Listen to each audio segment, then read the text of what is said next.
Alright, hello everyone. We are back at it today. We are continuing along with our advanced chapter of the Woodpecker method.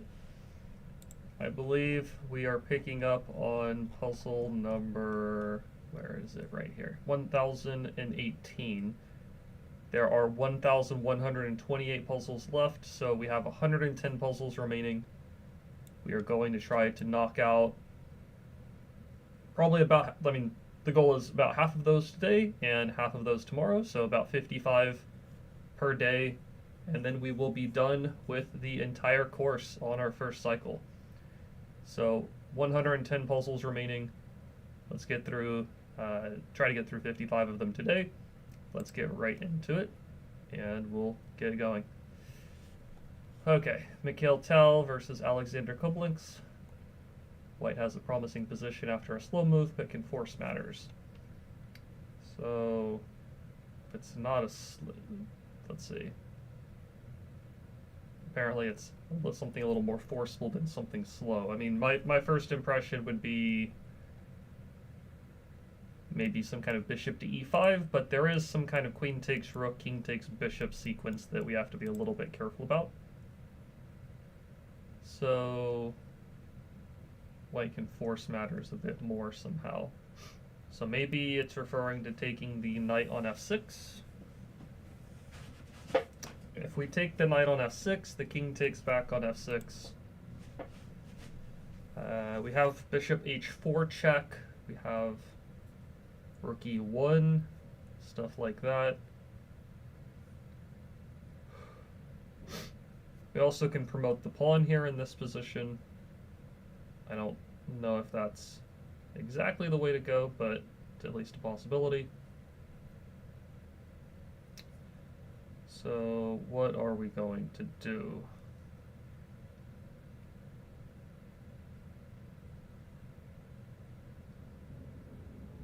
If it has to do with forcing matters, it kind of feels like it has to be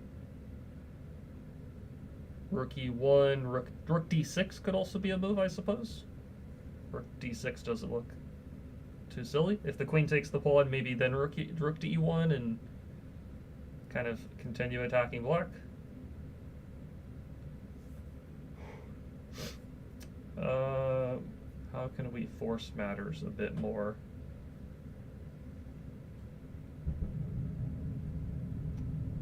Yeah, because again, I think if I was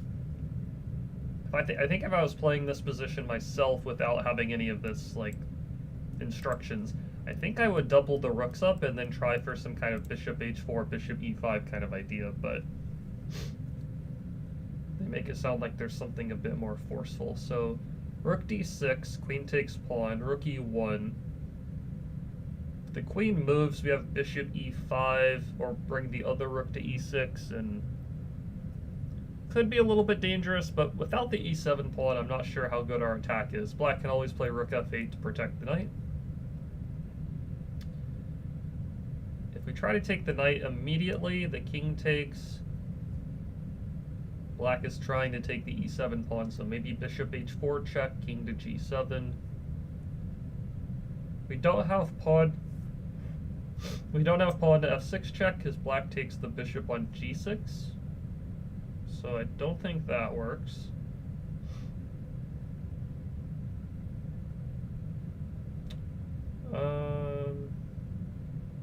Bishop e5, I think the problem there is that black takes the rook on e6, and then once we take the queen, they take the bishop on g6, and then we are down.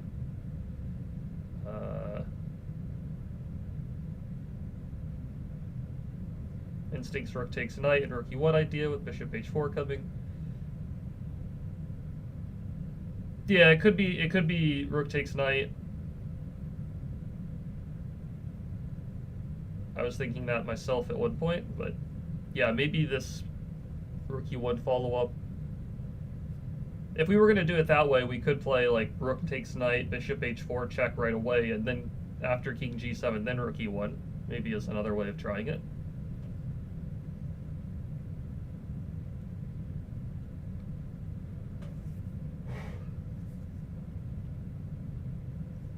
Yeah, rook e1 just kind of gets the pieces together. I think it pretty much has to be rook takes knight in this position because I don't think any other slow move works here. I think we have to take the knight to start with. If we go bishop e5 at the start, black is just going to take the rook and then the bishop. So I think we kind of have to take the knight at the start. Because if we're not taking the knight... I mean, the only other move I would think about if we're not taking the knight is playing rook e1 anyways, and... at least the way that the instructions say, it's, you know, white has a promising position after a slow move, but can force matters. So I kind of don't think it's rook e1 right at the start. I assumed it was taking the knight, but it's not taking the knight, apparently. Interesting. Okay, so if we're not taking the knight, what else are we doing? Maybe rook to d6, then rook e1? But it feels weird to give the e7 pawn up. It kind of feels like that's the pawn of anything that's what we'd want to keep alive.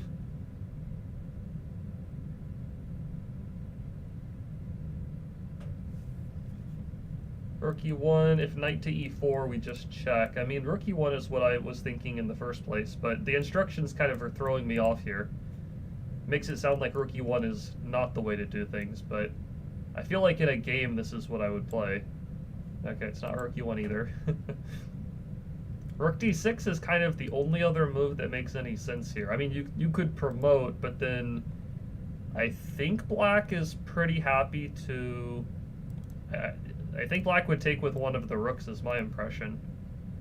And then if we take, you know, they take, black is happy, I think, to start trading a few pieces, since they are, they're up a queen versus a bishop, so trading pieces is probably pretty good for them. Is it rook d6? Okay, it's not rook d6. I don't think it's the pawn promotion. I mean, I guess it could be bishop h4, but then again, he takes the rook and then the bishop. So, I mean, is it... beats me. I feel like we've used all the moves that make threats. I don't know, is it pawn promotion? Bishop e5. Why does this work? Hold on.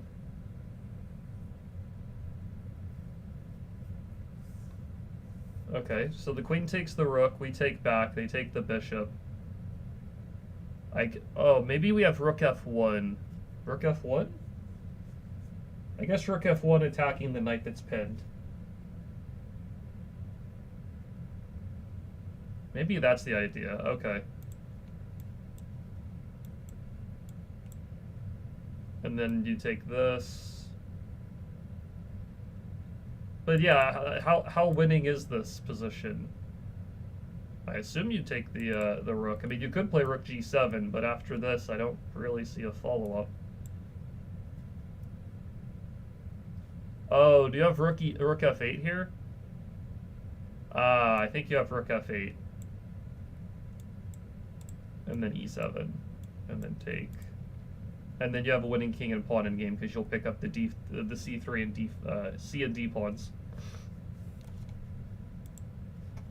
Okay, that's a tough one. I saw this position. I saw this position, I will say. I didn't really look further past this because I felt like we were just down the exchange and black was going to play rook e8. I did miss rook f1. And then even here you have to see the whole rook f8 idea. You have to see all the way to the king and pawn in game. Okay, that's tough. Fair enough. It is in the advanced section. This feels like f3. Bishop takes, take the pawn, and then I think white has some difficulties defending the bishop. I guess we're also threatening checkmate on g1 as well as the bishop on f3. Feels like this is the way to go. Rook takes, I assume? Yeah.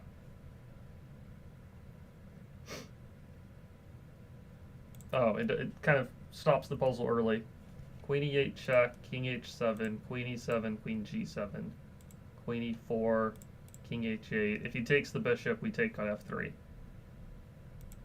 Okay, I didn't necessarily see that full sequence, but it did. It was the right answer nonetheless.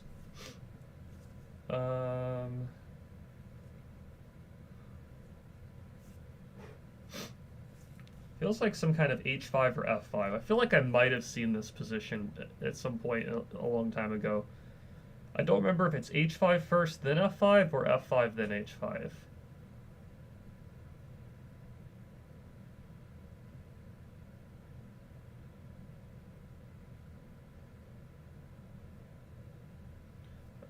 Let's see. h5 check. If king f5, queen f3, queen f4, trade queens, take the rook on b1 or b8, you're winning. So h5, white has to take on Perrine. Then you play f5 check. Then the king goes to, if the king takes on f5, queen f3 check, king g5. If king g6, queen g4 is mate. So king g5, queen f6 check, trade the queens with check, and then you take the rook. I think that's winning. But I'm trying to figure out what if you play f5 first? Does it matter? f5 check first. Again, if king takes f5, queen f3. If king h5, queen f3. So pawn takes f6 on Perrine. h5 check.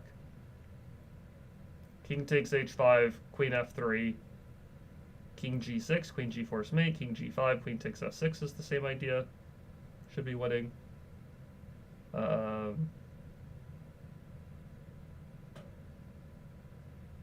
think you're winning in both situations. Maybe you're winning in both situations.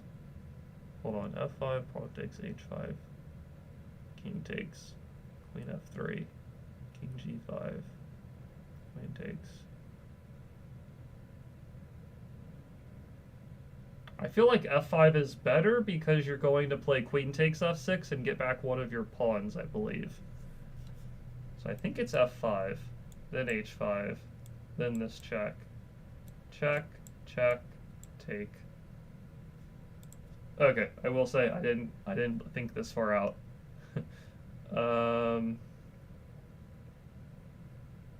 Which is not great, because if white gets to do all of this and then promote the d pawn, then we're in bad shape.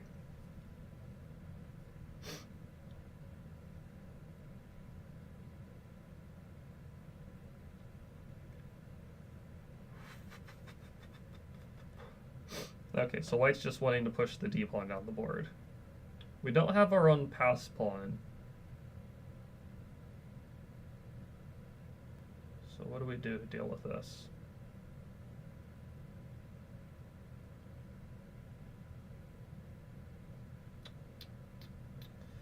Could try b4. Hey, Doherty Ritz. Yeah, I need some coffee. Energy drink or coffee or something. Not a coffee drinker, but it probably not a bad time to have it.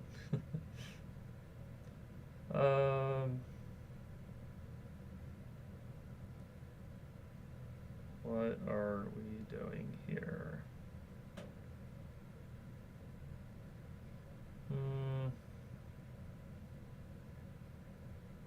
I don't think we have the time to go grab the h-pawn, unfortunately. Like, first of all, I don't know how we even get to the h-pawn. King g7, d6, rook h8, d7, white's promoting, like, very quickly there.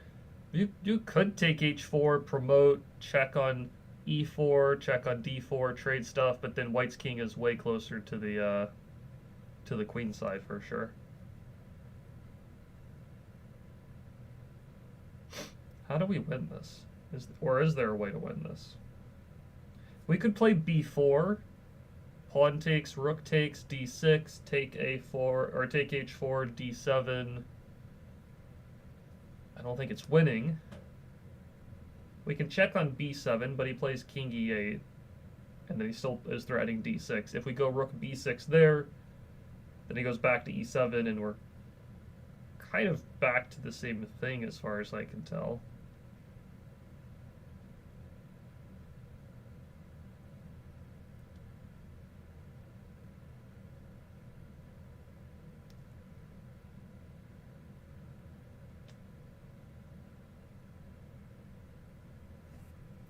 Okay, so which moves make sense here? King g7 doesn't feel like it makes a lot of sense, in my opinion. Moving on to c8 or a8 or don't make a lot of sense. Moving to maybe c8 does. a8 doesn't make any sense in my opinion. Pushing a5 doesn't make a lot of sense. Rook c8 and then moving down the c files may be a possibility. Rook f8 and moving down the f files also may be a possibility. It all feels a bit too slow.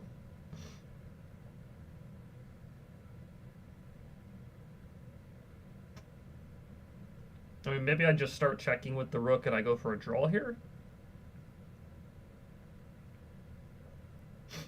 Maybe? Doesn't feel like a position where we should be playing for a draw, at least not from the starting position, that's for sure. But if we're not going for the draw, then what are we doing? Because I'm not really sure what to do about white just pushing the pawn down the board in this position. Our king feels kind of useless. We're just completely shut out. b4's kind of was my first instinct, but it's not the right way to do things. Checking is kind of the only other move. Wow, so apparently this wins. Am I missing something? King e8, rook here, d6 takes d7. Oh, okay, interesting. You check and wow. I was kind of just missing. Huh, interesting. So you check and push the king to e8, and then you swing to get the pawn because you can check on e4. If you try to get, pretty much that's the fastest way to get to the h-pawn. Rook check, rook h7, d6, rook takes d7, check. Then walk the king up because the king is blocking the d-pawn and you're just in time. Even here though, let's say in this position, right? Let's say, like, what if white plays king to d6? I guess then you just check on d4 and play king e7. Okay, yeah. Hey, interesting chess. Nice to see you in the chat. I saw your answer there a moment ago. Yeah, that was a tough puzzle. That was a difficult one. I think this is rook a8. If rook takes, you take the bishop, then the rook, and then pretty much anything else, I think you're winning the rook on d8 or the bishop on d5. I think it's rook a8, and okay, black has two pieces for the rook, but we were down a piece to start with, so this is still better than better than nothing, you could say. Queen to b7 check. If the knight blocks, maybe rook to d7.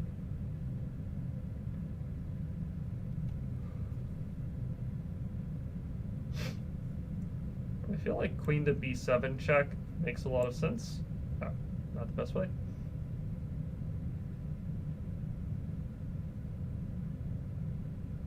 Queen to e4 going for queen e8 mate is also reasonable.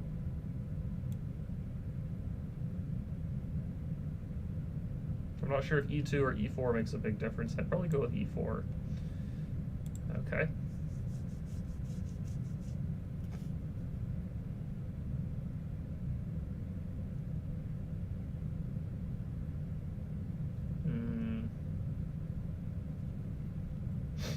The bishop is kind of out there undefended, but I'm not sure how to get at the bishop. If we play b3, we do kind of close the bishop in. Maybe that's the idea. Like b3 and then some kind of queen to the e file. I don't know. b3 makes sense. Okay. Queen e2. c6 specifically. So you're threatening queen e8. Oh, you cover c1. I see.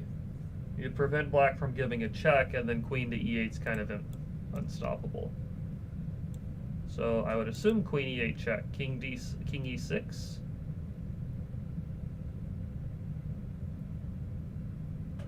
But then what?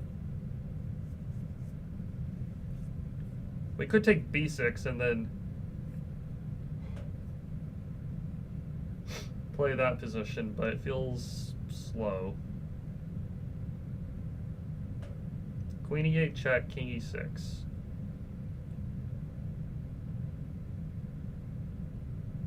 Queen d7, king back to f7.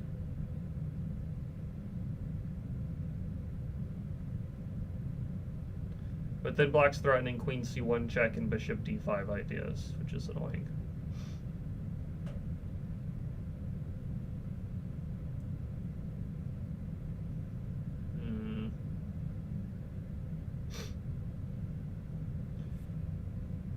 What are we doing on these?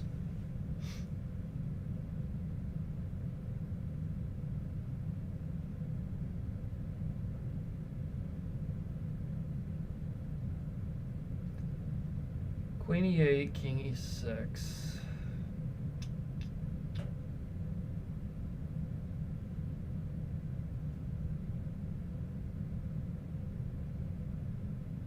I mean, you could also play rook to d7, but then black, kind of gets a free move to do whatever they want, which seems decent for them. I feel like it's almost got to be queen e8.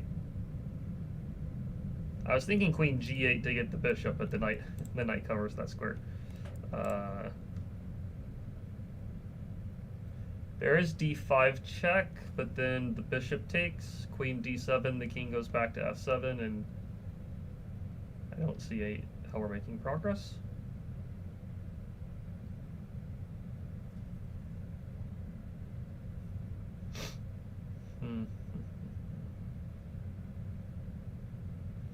Rook to d7, there's queen c1 check, king moves to g2, bishop d5 check. I guess we take the bishop and then the knight, but then it feels like black picks up a bunch of pawns at that point.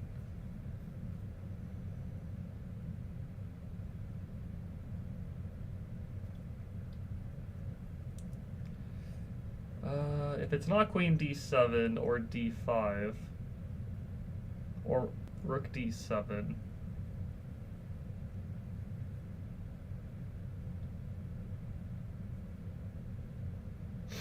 I don't know, maybe rook to d7? Okay, queen d7. Well, queen d7 is just going to force back the position that we have, so queen d7 is kind of just a repetition. What's better to do?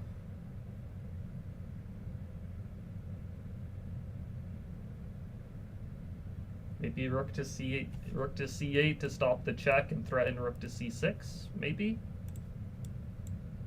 Okay, so it's rook c8, and maybe now rook c7 to hit the knight.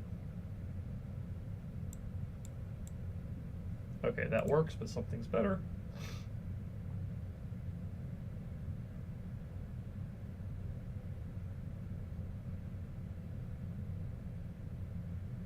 Feels like a very extended puzzle. I'm curious to know if all of these moves are like absolute best or forced or something. I guess rook c3 to e3.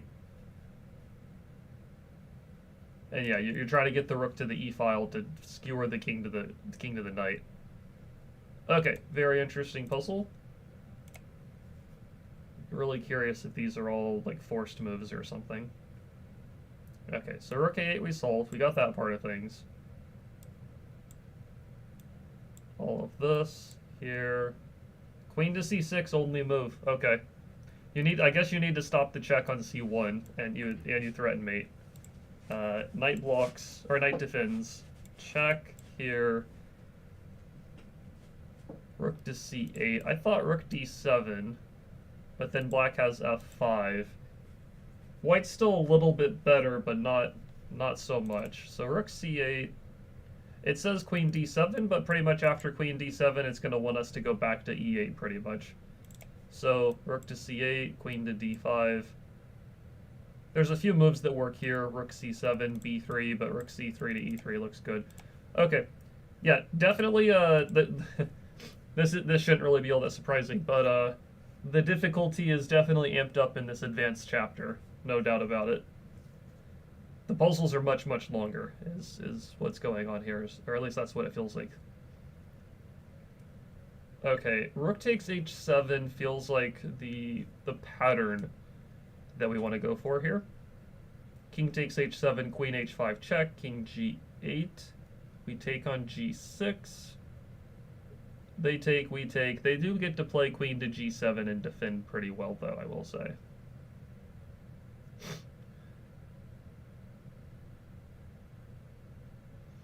So the other alternative is rook takes h7, king takes h7, queen h4,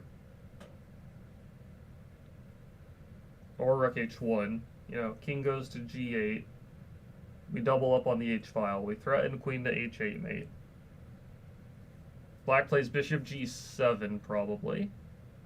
We play bishop f6. And then we're threatening queen h8 mate. If bishop takes f6, pawn takes f6, knight takes f6, queen takes f6, we mate on h8. If knight takes, pawn takes, we're threatening queen h7. And I think we're winning there because I don't see how black deals with the impending attack. So I think it's rook takes h7. Okay, if queen takes there, I thought we would just double up the rooks. I can't really imagine why that wouldn't be good to go for. There could also be rook takes f7, bishop takes g6 ideas, maybe? But I feel like I would double up the rooks first anyways, quite honestly. Rook takes f7, king takes f7, bishop takes g6, king g8, bishop takes e8. Maybe that works. That might actually be pretty good. So that you take here. Yeah, and then you have bishop f6 check next. If he takes the bishop, bishop f6 check wins the queen. Okay. Got that one. That was good. Apparently the best defense is bishop g7. And then we should play bishop f6. And something like this. You take on g6. Okay. Anyways, I didn't see the full variation, but I got the idea. Knight to e6 looks pretty good. Rook takes e8's also an idea. I feel like I would do knight e6. But we are down a piece, and winning the exchange is probably not the most optimal way to play. The other alternative is like queen f4 and get the queen to h4. If we get the queen on h4, then queen h7 is just game over. So if we go queen f4, how does black stop that? They can't push the f-pawn. I guess they would play bishop h6, probably. Queen f4, bishop h6.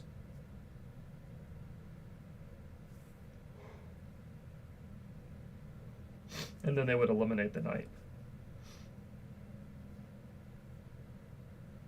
Petrosian's playing black. He was very good at defending. So he is up a piece for a pawn, and he's trying to defend. Rook takes e8. There's queen takes e8. Maybe we take f7, but I feel like we start running out of attacking power a little bit there. Maybe it is just 96. I don't know. 96 is okay. It's not 96. I thought 96 pawn takes knight, bishop takes with the fork and win the queen, but something better. Queen f4, bishop h6 is kind of the bothersome move. Queen f4, bishop h6.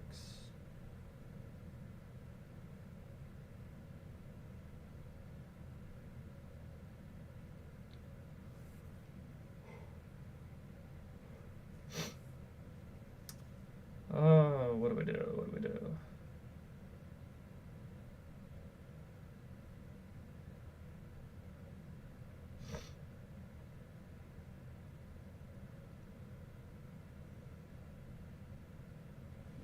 What do we do?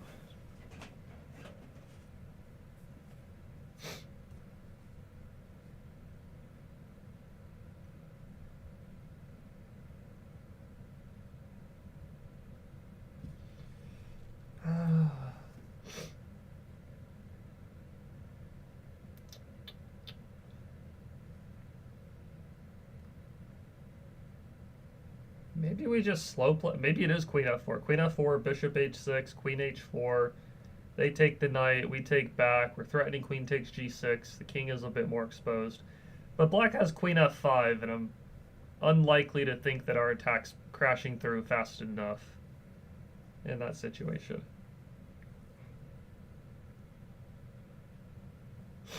Could be some kind of rook e4 to h4, maybe. But even if the rook hits to h4, what are we threatening? Not really a whole lot.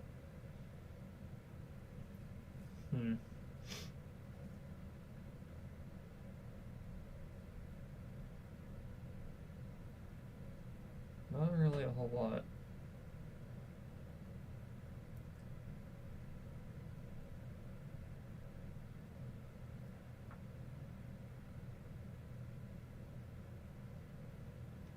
We're pretty likely to get a bunch of these Mikhail Tal positions in the advanced chapter because his sacrifices were always so crazy.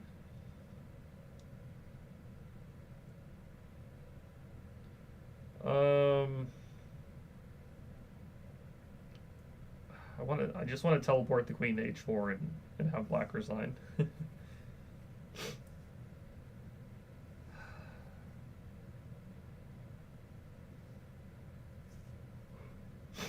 Rook e7, but then knight c6, and I don't know, black gets like a free development move, which doesn't look very good.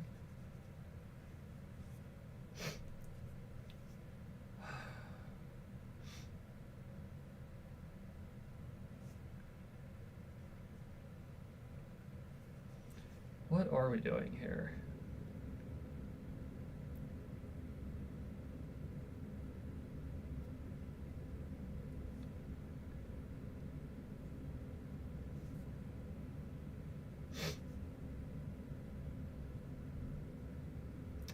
Oh, man.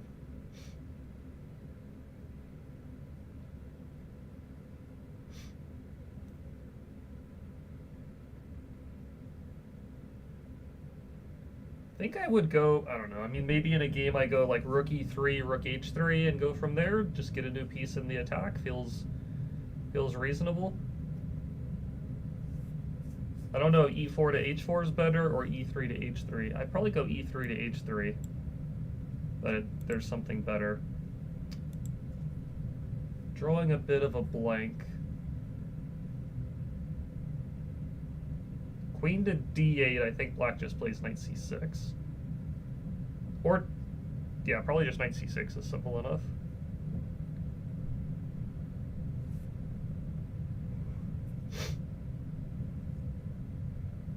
Yeah, I don't think we get a whole lot out of that situation.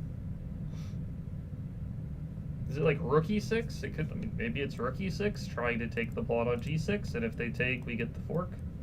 Maybe? I'm not really so sure. I'm struggling on this one. I don't think it's rook takes e8. It's one of the only forcing moves left I've looked at. It very well may not be a forcing move in this position. It might be queen f4, but I thought bishop h6 was sufficiently bothersome. It is queen f4.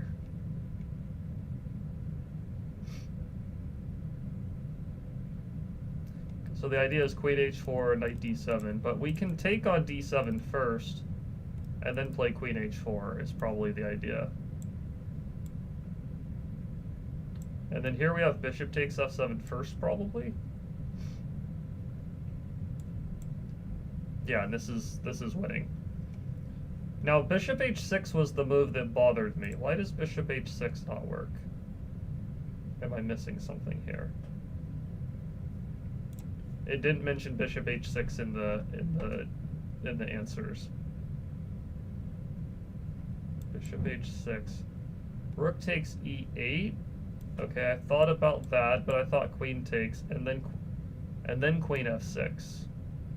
And I guess you're threatening g6? Is that the idea? If I eliminate this, check here, check here, check here. And then there's no back rank mates. Okay, so I had this queen f4 move in mind, and I thought this might be the idea, but I did not see the follow-up of, I did not see rook takes bishop. I think I looked at rook takes bishop. I didn't see queen f6. I didn't see this quiet move. Queen f6, and then you're guaranteed to win the g6 pawn. And then if you get the g6 pawn, you're just breaking through, and black's in huge trouble. Okay, yeah, tough one. Queen f4. Not the hardest move to see, but I was missing that rook takes e8, queen f6 follow-up. Okay, we get a king and pawn in game, kind of out of nowhere. I guess white wants to play b5. Is that the idea? Like, king e5, b5, take, a6. We're not stopping that pawn. King e5, b5. Pretty much if we do anything else, he'll play b6 or take. I think that means we have to move the king this direction. d5, they trade pawns, b5, and then we, white promotes. So it's, I think we have to play kind of a, let's say, like a defensive move, but part of the issue here is, yeah, I don't think we're winning. I think we're just playing for a draw here, I believe. Because if we can't advance our king and can't really make a pass pawn of our own easily, maybe we're win. Maybe we can play for a win with d5, I guess. But we can't play d5 anytime soon. So I think it's either king e7 or king e6. I think even king f7, I think white plays b5 and we're not catching that pawn. King e7 or king e6 is the question.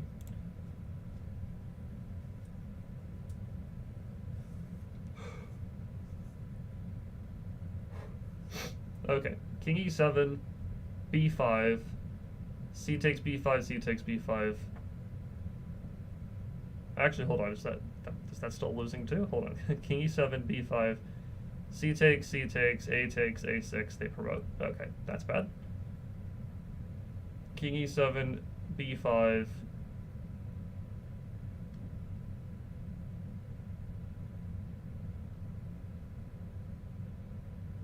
He's gonna play b6. I mean, how do we not lose that?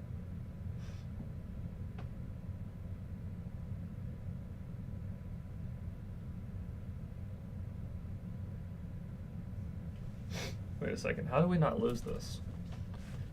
Because even if we go king e7, b5, we can't take it twice because the a pawn promotes. We can play king to d7 or something, and if white takes the a pawn, then we can run over to a7 and stop the, c7, b8, a7, win the pawns, and I think we're actually in decent shape there. The problem is, though, if we go king e7, b5, king d7, they play b6.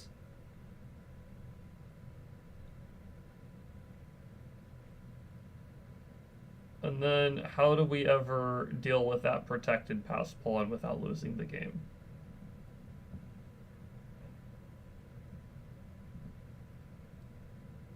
There's no way to get rid of the a pawn without allowing the b pawn to promote. We can't really make a passed pawn of our own without white just walking up and capturing it at some point. So how do we not lose this? I don't think we're winning. I think we're playing for a draw, given that white can make a this b5 b6 sequence is looming over our head. King e6, b5, d5. Well, then he just takes a6. Yeah. King e6, b5, take a6. White promotes. King e6, b5, king d7, b6. And I think we're in big trouble there. I think we are.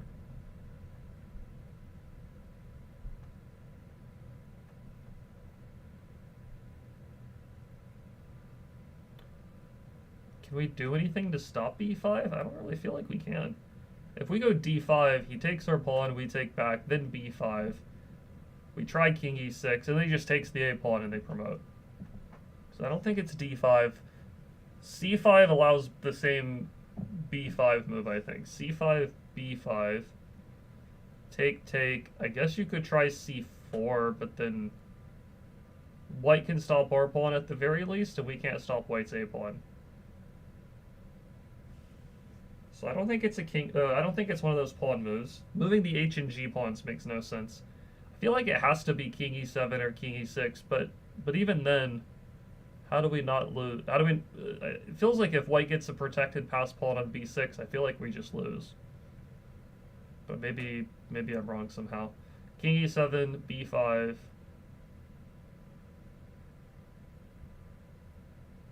We could play c takes, c takes, then king d7, I guess. But after b6, king c6, king f3, white's just going to walk up to the d4 square, wait for us to move the king back, then play king d5, and we just lose, as far as I can tell.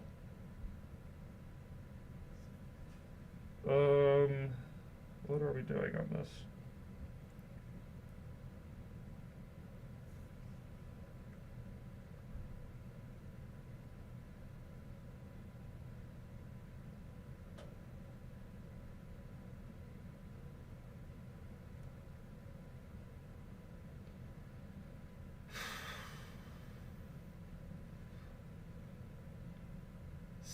Could it be c5? I don't think so. c5, b5.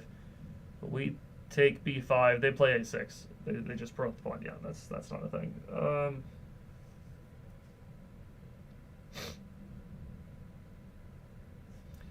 I think it has to be one of these two king moves. I'm not sure which one because I feel like both are. I feel like both of them are bad. I have to assume, let's say logically, that giving myself the ability to go to d8 is better than giving myself only the ability to go to d7. So I think it's not king e7. If it's not king e7, then it's probably not king e6. Could it be king e5? They go b5, take.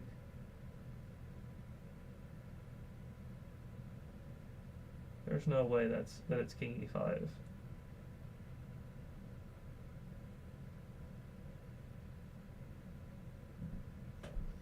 I mean, there's no way it's king e5 because after b5, take. You can try king d5, but then he plays b6, and then I think we're back to the exact same situation. Okay, is it king e6 then? Oh wow, it's not either one of those. So what is it then if you're not doing one of those two?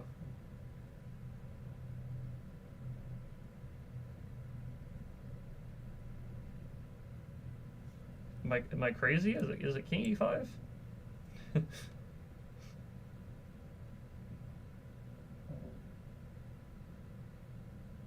Okay, so it's not a king move, and white's gonna play b5. So then is it d5? I mean, I don't see how d5 take b5. I feel like that's just completely winning for white. Am I wrong?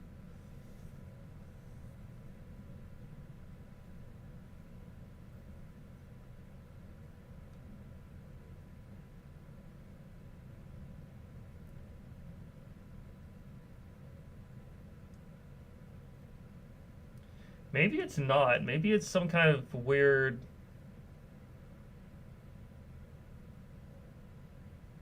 But there's still pawns on the king side. How are you not losing that? Okay, d5's the only other move that has any kind of... Oh, wow, what? Is it king e5?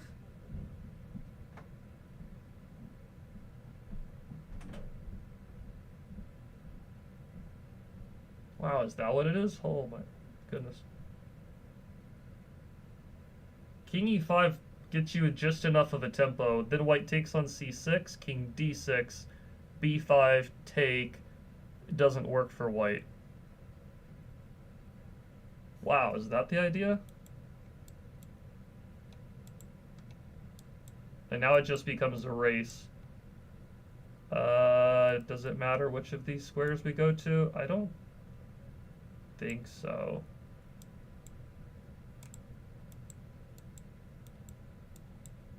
And this should be a draw. Wow, that's... Okay. I would not have thought...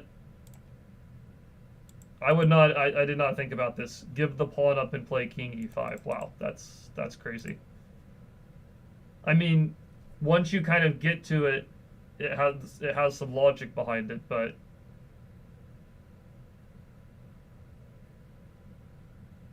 that is very difficult to kind of, you know, to consider. Because, I mean, you know, recapturing is, especially in a king and pawn in a game, I mean, if you're not recapturing the pawn, it feels suicidal. I mean, here you are completely lost, no doubt. But if you give the pawn up and then you're just doing it to gain some time with your king, because now b5 no longer works, you just capture both pawns. Wow, very difficult. Interesting. Okay.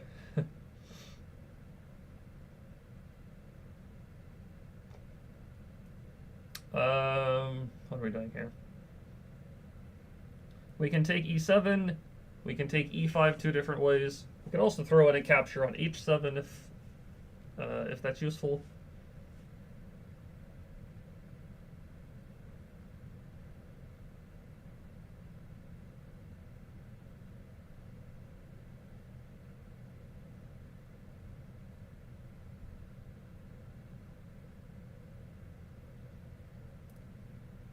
Feels like it's, well, let's see, we're down a pawn. So even if we pick up one pawn here, we're going to be equal on material.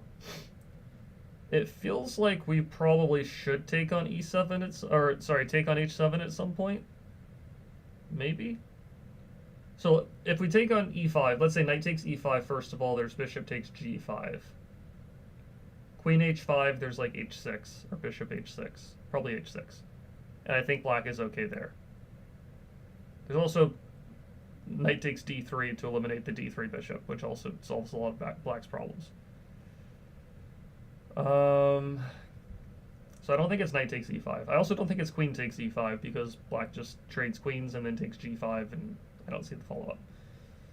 It's probably bishop takes e7 or bishop takes h7 first.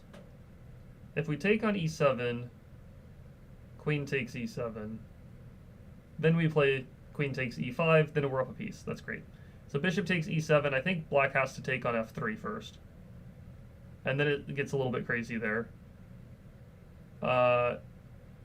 If we take back on f3, they take on e7, we're down a pawn. If we take on c5, they take back on c5. We take f3, we're still down a pawn. If we take f8, they take on d4. Wherever we move, black's going to take on d3. I think we'll be up, maybe we'll be up the exchange, maybe. So we take a bishop, they get a knight. We get a rook, they get a knight. We move the queen. And then eventually we'll stay up the exchange, I think. So I think we take on e7, but it might involve capturing h7 at some point. I do think we start this way. And then I wasn't sure if maybe we throw this check in or we take the rook first. If we take the rook... Oh, they're threatening queen takes h2 also, sorry. Hold on. If we take the rook, we get mated. That would be very, very bad. Queen takes h2 is a threat.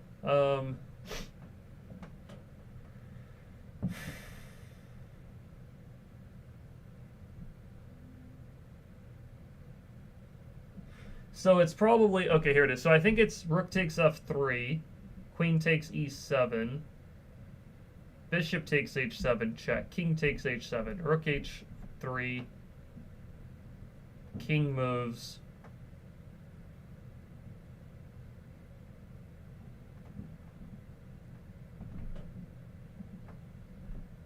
then some kind of queen h5, there's f6, could be knight f5 first.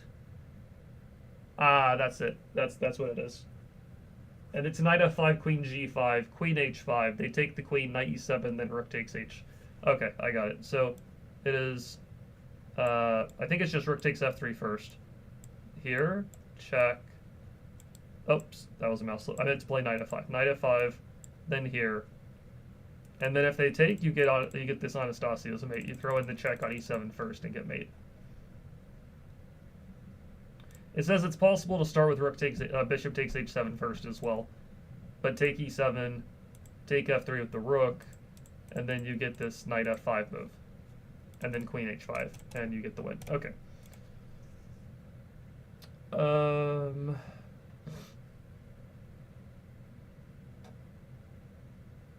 Okay, I think we want to take on g7, but then black can take on d2.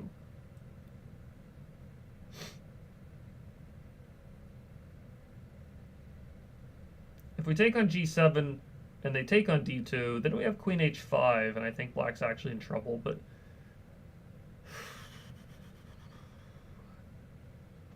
but they're not though, right? So take g7, rook takes d2, queen h5. They can take on b2, and it feels like black should have enough for a perpetual check. I think our king is exposed enough that black is going to be able to draw there. That's what it feels like to me. So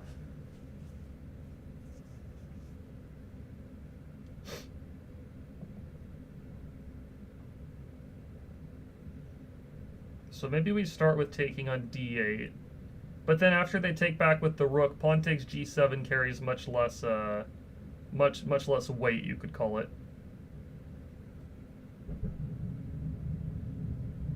So maybe you start with some weird b4 move. Could you start with b4? Maybe.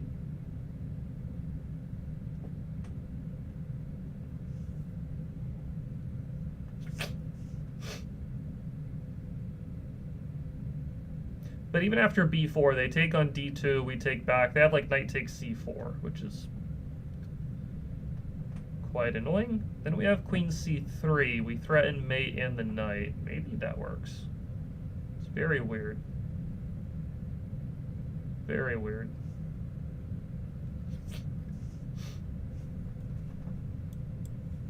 Okay, it's not b4. Okay, taking on g7 feels like the only other move. I don't think we take on d8 and then g7, but that's also a viable idea. We definitely don't play h7 check. I mean, there's no way. h7, king h8, the king is very, very safe, so that's not what we do.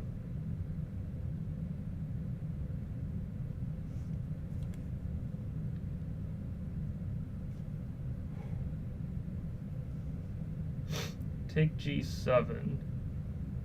Rook takes d2. Take f8. King takes f8. Check. King e7. We were kind of run out of steam, it feels like. But maybe it works. I don't know. Does this work? I think we have to trade. Okay, beats me. If it's not a rook trade, it's not taking on g7, then I don't really know. And it's not b4. It's not h7. I can tell you that.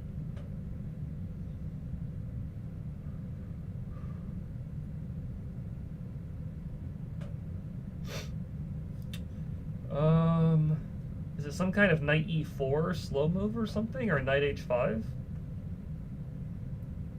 But then black takes on d2. Like, what are we doing that's faster than their threat on the d2?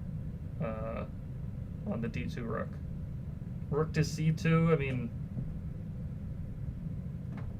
feels very, very wrong.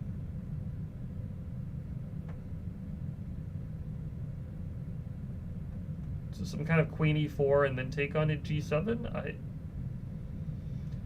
I'm not so sure. I think in a game I would take d8 then g7, but it's, you know, apparently there's something better.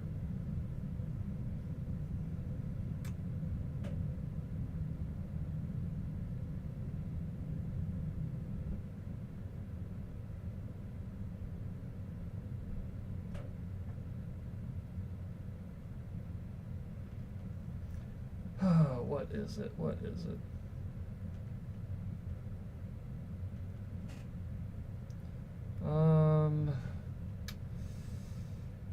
It's not queen takes e5. It's pawn to c5?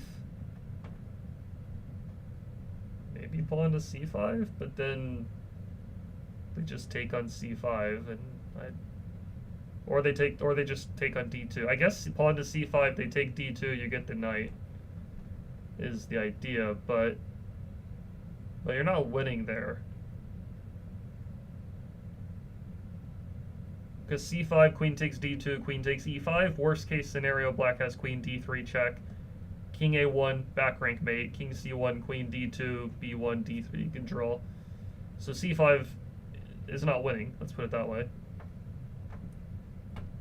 We are down a pawn at the start, so I mean, maybe we're not trying to win. But again, it feels so odd for this not to be a white to play and win. But if we're not doing that, what are we doing?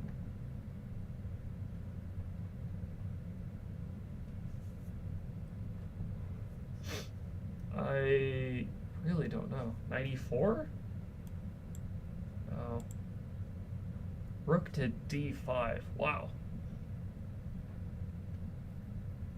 It's the idea of c5, but rook to d5. Wow, okay. Didn't think about that one.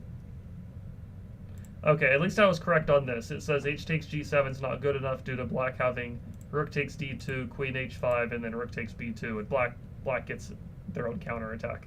I did calculate that part of things correctly. Hey, Yushi? I'm not sure if that's how your name is pronounced, but these streams may convince me to buy this course on Chessable. I think it's a very good course. I think it's a good book. Yeah, I would recommend getting it if you haven't had the chance to go through it. It's a good collection of 1,128 puzzles, and working through the advanced chapter right now, I will say that they do get quite difficult in the advanced chapter, but there is an easy chapter and a bunch of intermediate chapters, so I think it's got something for all levels of players. The only rating of player I may not recommend this to is like the absolute beginners that still need to learn about pins, skewers, forks, like the basics, the fundamentals.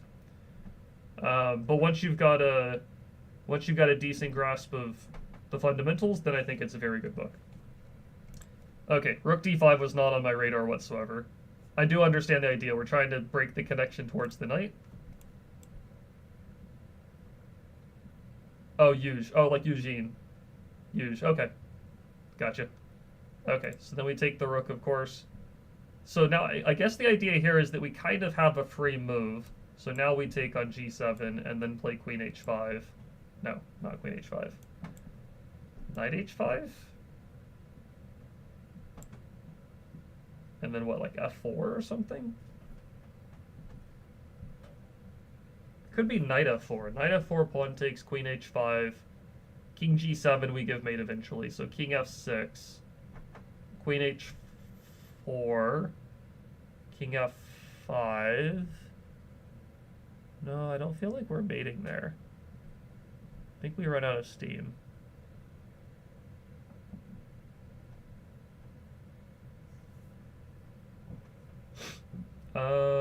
If it's not knight f4, what is it then? Black wants to play queen d3 check and trade queens, which is a pretty serious idea. Knight f4, pawn takes, queen h5, king f6. Queen h6, there's king e7, and I feel like we run out of steam. Queen h4, king f5. Queen h5, king f6 again.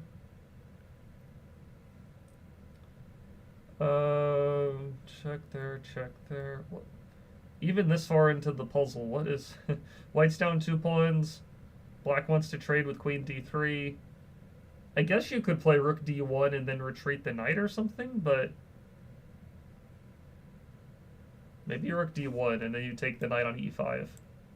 No. Okay. So knight f4 check, then rook d1, maybe?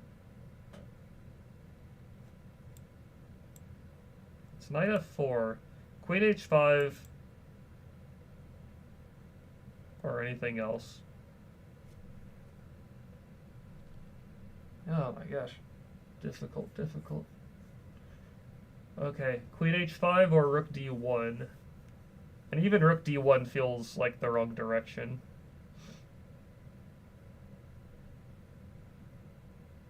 Queen h5, king f6. We have a draw, worst case scenario, I think, which is pretty decent. But how do we win? How do we win here? If we check and let him go to e7, like if we play queen h6, there's knight g6, and then I think we're just out of checks. So I feel like it has to be queen h4. And then I wasn't sure what to do here, honestly. Maybe it's like pawn f3, just kind of some slow move, and it's difficult for black to defend. Queen e7, and then rook h5 check. Actually, that might be the idea. Queen e7? No. Could be queen h6, but then there's knight g6. Don't tell me it's like queen h5 check, then queen h4 check, and just a draw. That would be very sad.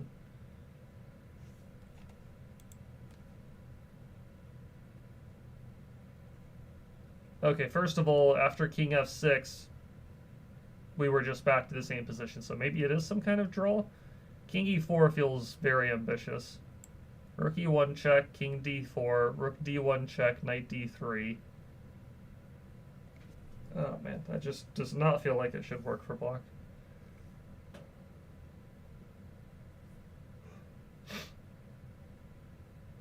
There's queen e2 check. If we want the draw, it's queen e2 check. Oh my gosh.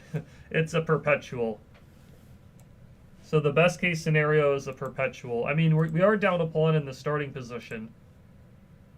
But for the best way to play to be just a perpetual is pretty crazy.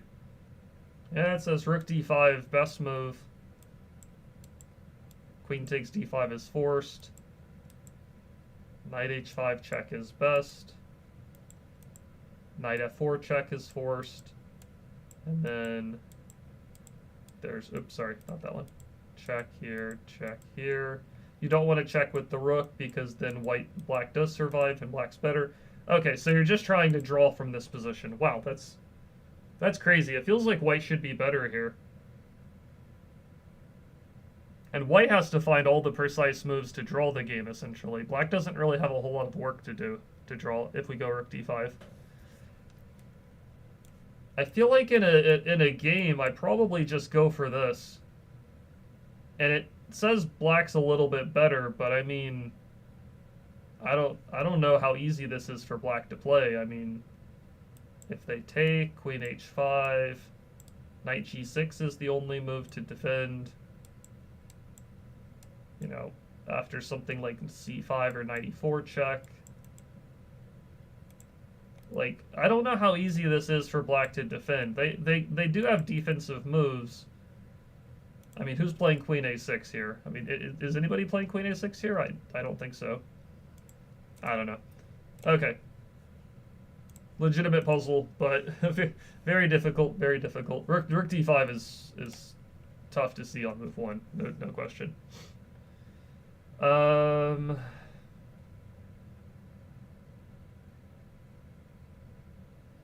Feels like it's knight takes g6, or knight takes f7, then knight takes g6 or something. I feel like I can go for this without too much consideration, quite honestly. Knight takes here, hits the queen. Then you take with the queen. And the puzzle's already over. Yeah. You get the h4 pawn, you have 2 pawns for the rook, and then you just start pushing all your kingside pawns. Okay, that one was not too bad at all. F6 is my first instinct, but let's check what's going on. Knight takes g7 is also a move. Rook to g4 is an idea.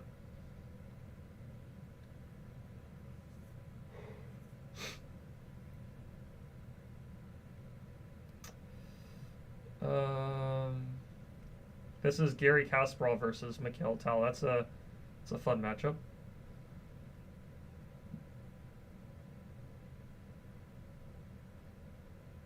Okay, what are we doing?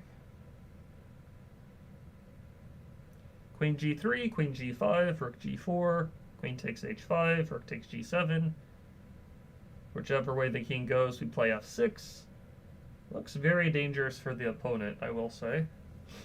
But maybe not mate.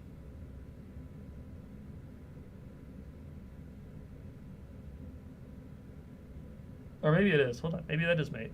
Is that mate? Knight f5, rook h7, and queen g7. Hold on. Oh, okay. It's not the correct move. I think that might have worked, though. Queen g3, queen g5, rook g4. I thought that I can check it with the computer afterwards, but I thought that that worked. But okay, never mind.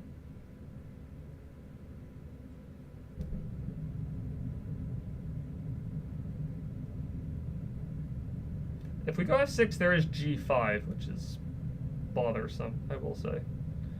Rook to g4 at the start, there might be g5 there, because en passant we lose the rook on g4, but I feel like we have enough counterplay. Maybe this is the way to... No, okay. So is it knight takes g7, then f6? I mean, that's kind of the only other one that makes sense. Yeah. I didn't like f6 at the start because I thought g6, or even g5. Queen g3, queen g5, rook g4. Oh, apparently black has queen e3 check. I'm curious if rook takes knight doesn't work, though. Yeah, then you have rook check here, f6. If knight f5, you have this rook h7 check. I did have this calculated, which is a cool mate. Okay, but black has queen e3 check, and that kind of messes everything up here.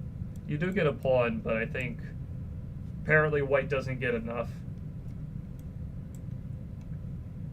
I don't know, white's up a pawn, it looks decent, but apparently it's better to play knight takes g7 at the start. And then if the king takes, you check, you continue the attack, and the game is over. Yeah, that makes sense. Okay. Spassky Petrosian.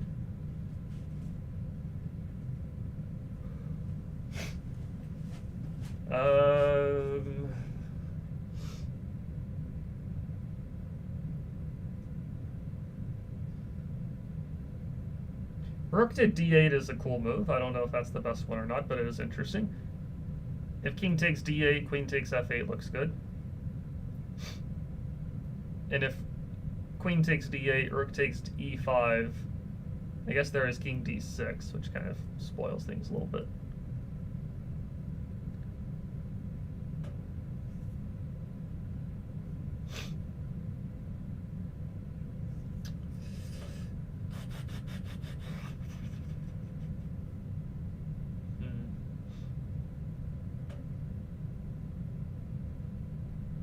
Could be rook d5, actually. Oh, wait, our queen is being hit. What am I talking about? Our queen is being hit this entire time. Okay. Our queen is trapped pretty much as well, so...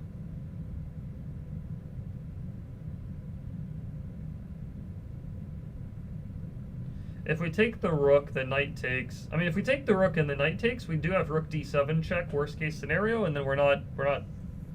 I don't think we're losing. We're at least up the exchange, even if black has a number of pawns. If we check on d7 first, that might work. Queen takes d7. You can maybe even take on f6.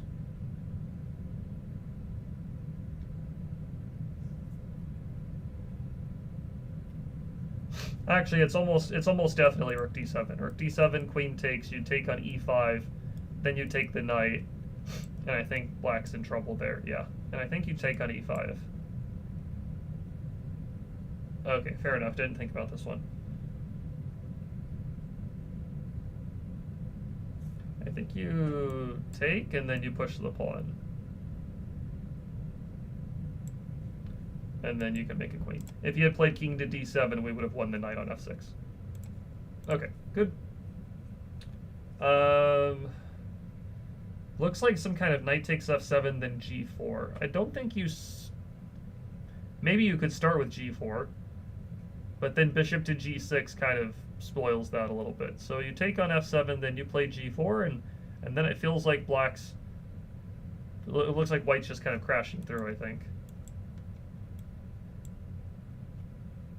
Yeah, white's advantage with his light square bishop and safer king is significant. You don't have an immediate mate or anything, but the king is very exposed for black, and white has a good position. Okay. What to do? G5. If pawn takes knight, queen f6 check, and then rook h1, and black's in big trouble. If they take the pawn, you have queen f7 check. If they play f5, then your knight gets to live on e5 forever. I feel like g5 is just a good move. I would probably just take on f6, but maybe something is better. Yeah, I would just take on f6. And white is significantly better here. The knight on e5 is just such a good piece. If you can keep the knight alive without having to retreat it, then you're in good shape. Also, it looks like the knight's trapped anyways. If you go backwards, you get captured, so g5 moving forwards is kind of the only way to do things. Okay.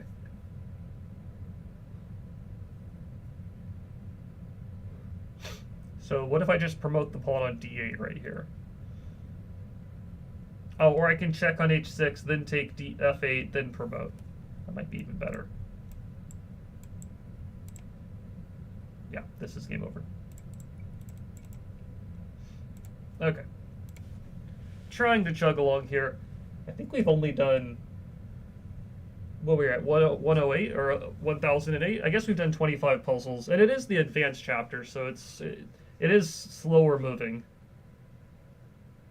If we can do another 25, we'll be close to the 50. Okay, let's keep going.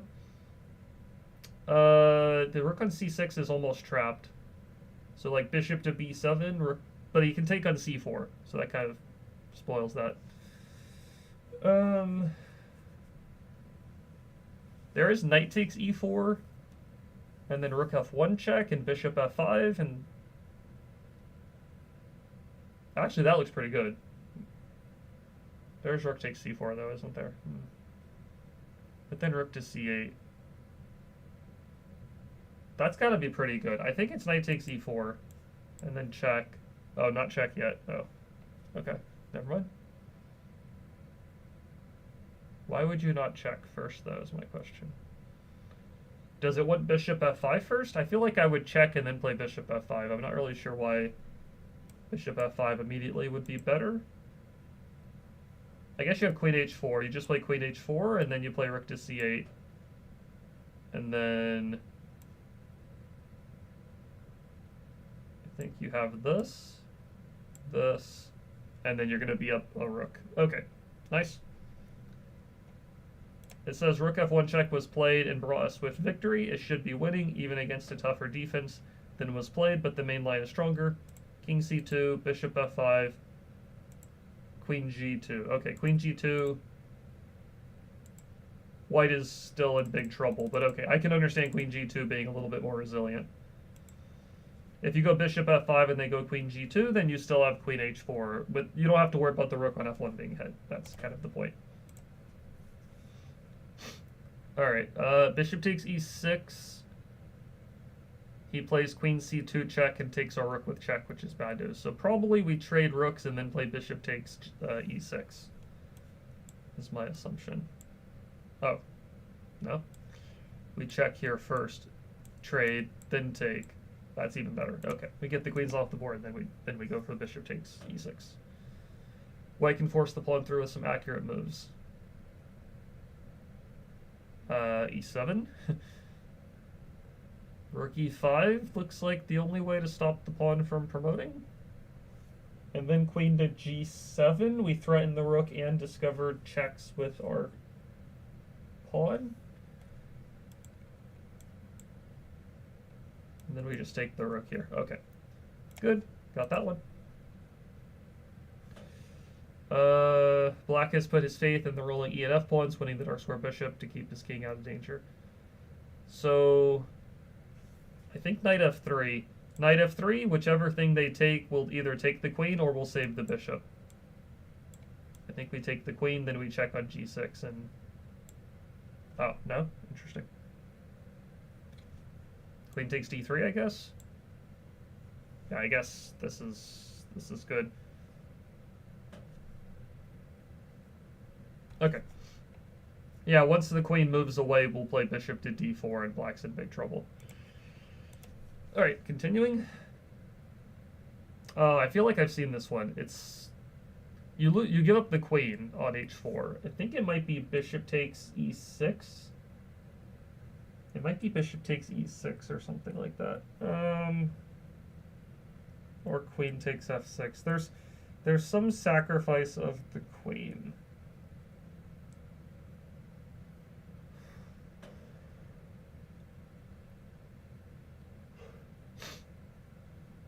I don't remember when it is, though.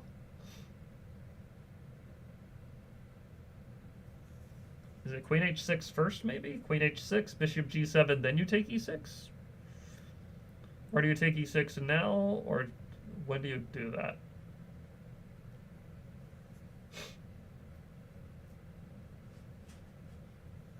Okay.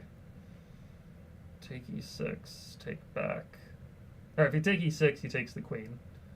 You can try rook takes f7, but there's really not a great way to attack the pin rook, unfortunately. Dalton, which rating climb was personally harder for you, 1200 to 2000 or 2000 to 2300?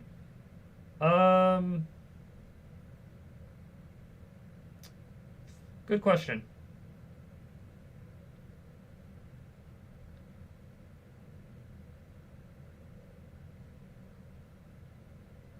How do I answer that? So, which one was harder? This is gonna sound like a really, this is gonna sound like a very, what's the word that I would use? This is gonna sound like a cocky answer, but it is my genuine answer. I was able to get up to 2300 originally. When I first hit 2300 USCF back in like 2000, when was it? 2013, 14, somewhere around there. Quite honestly, I got up to 2300 USCF originally without that much difficulty, as cocky as that's going to sound. The hardest thing has been going past 2300 USCF for me.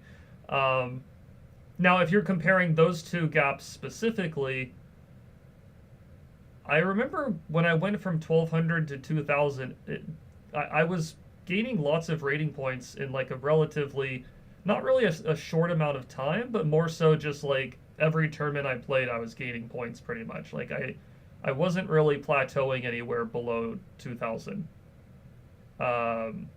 So I probably would have to say 2000 to 2300 if we're comparing those two gaps alone. Even though, 1200 to 2000 is 800 points, getting every extra 100 points is more difficult. But yeah, personally I hit like a pretty hard plateau at 2300 USCF / 2200 FIDE. I did cross over 2300 FIDE in my early days, but then dropped that back down a bit. You're asking because you're stuck at 1400, but have read that the levels beyond 2000 are exponentially more difficult than the climb to 2000 itself. That is true. That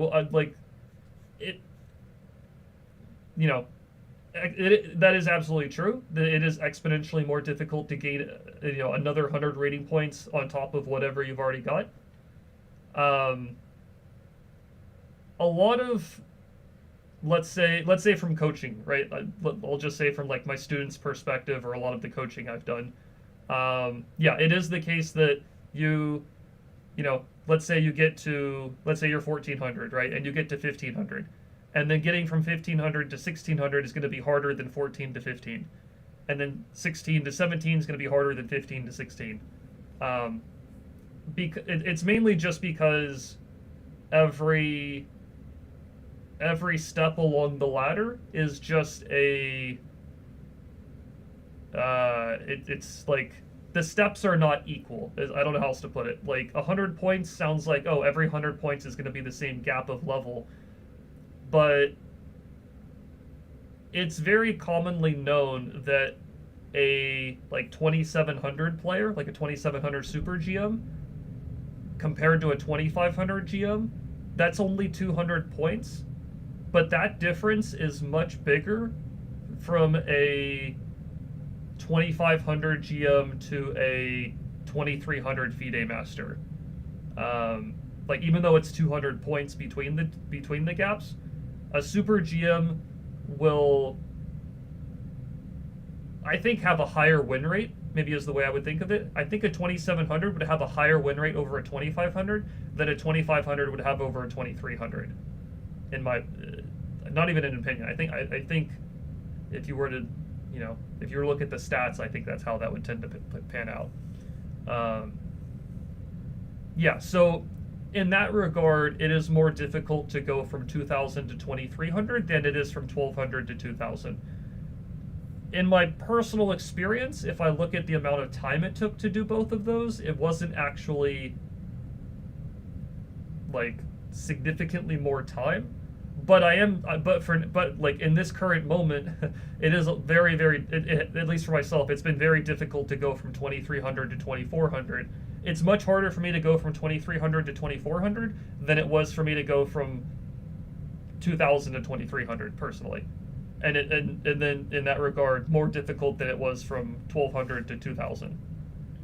So, yeah, I guess that's how I'd answer it. No worries about distracting me from the puzzles. I'm more than happy to answer questions and chit chat and stuff like that. Sometimes my brain needs a little bit of a break, anyways. These advanced puzzles are tough. But yeah, more than happy to answer any questions or anything like that. I feel like it's Queen H6. I don't think we sacrifice the rook right now. I don't think we take on F6 right away because I don't see the follow-up immediately. I think we play Queen H6, trying to go for Rook H3, and then I think here. Oh, sorry. This is the Queen sacrifice. It's Queen takes G6. Knight F4. Wow. I think you take with the Rook, check, and bring the Rook over. I think it's the same idea. Yeah. Yeah. If Black takes on G6, you take on E6 with check, and you eventually get like a mating attack is what happens here. Okay, white to play.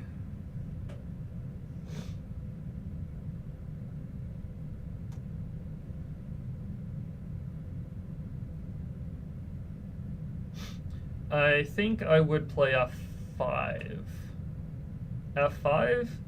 If he takes on F5... Oh, sorry. Or I could take F6, then F5. That actually looks pretty good, too. Maybe. Do I play F5 right now, or do I take the knight first, then F5? That's the real question. They both look pretty good.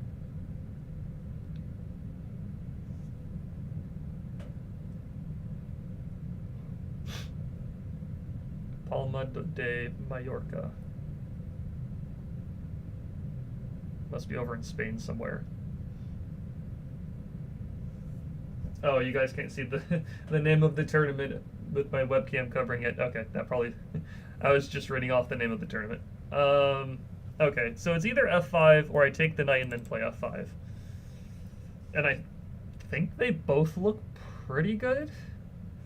If I take the knight and then play F5, maybe there's bishop to G5, which is a little bit bothersome. So maybe I play F5 first. I think you're kind of just happy about the king side getting blown open here. Yeah.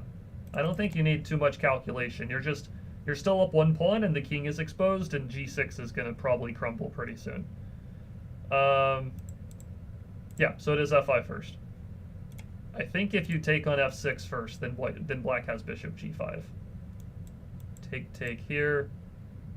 Bishop G5 is one of the moves. Bishop G5, queen moves, take here, and you don't have as much attack going. Okay, good. How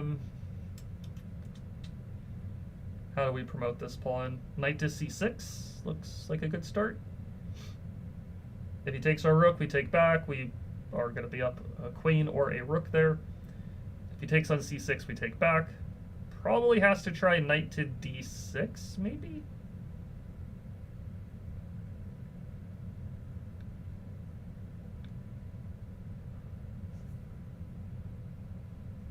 But then I think we take the rook with our knight.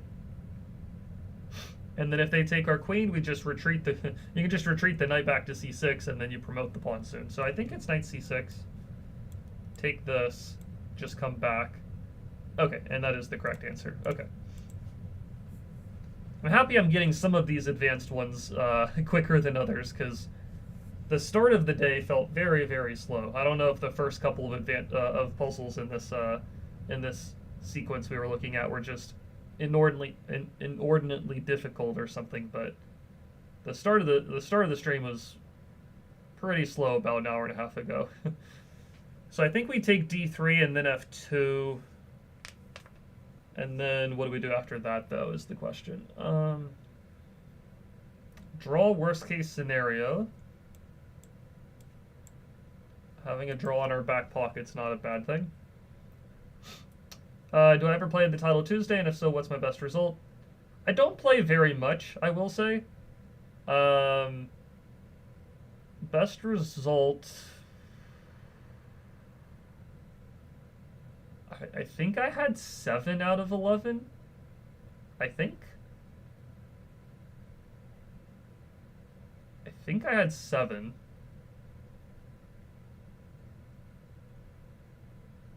I don't play in it very much, though. Usually that's because the afternoon version of the tournament, I'm usually teaching lessons at that time, and the morning version of the tournament is kind of dependent on, like, I'll just be frank and say, like, waking up to play in it, and yeah, so I don't play it very much. I think I got 7 out of 11 at one point. I think that was my best. Okay, we have queen to g3 check, and then knight f2. Knight f2, and then we take the pawn, and I think we keep the attack up here. Okay, so good there. Oh, thank you. You played Untitled Tuesday yesterday and went 4 out of 11. Was curious if that's something you're interested in. Yeah, Title Tuesday is really nice. I will say it's really nice. I probably should play it more. I wish it was on, like, a different day of the week, personally. If it was on a day of the week where I could play the afternoon version more consistently, that would be nice. I do teach on Tuesday afternoons, which makes that a little bit tricky. But it is good experience, no question. How's the Untitled Tuesday? I remember a really long time ago when they were, like, before that existed, there was a lot of people who were wanting that, and I guess they finally got around to making it. Okay, knight takes e4, bishop takes e4, bishop takes d8. These all seem like moves that would kind of link together pretty well. But bishop e5 check is a bit annoying. Bishop e5 and then some kind of knight g3 if our bishop disappears. So that's sufficiently annoying.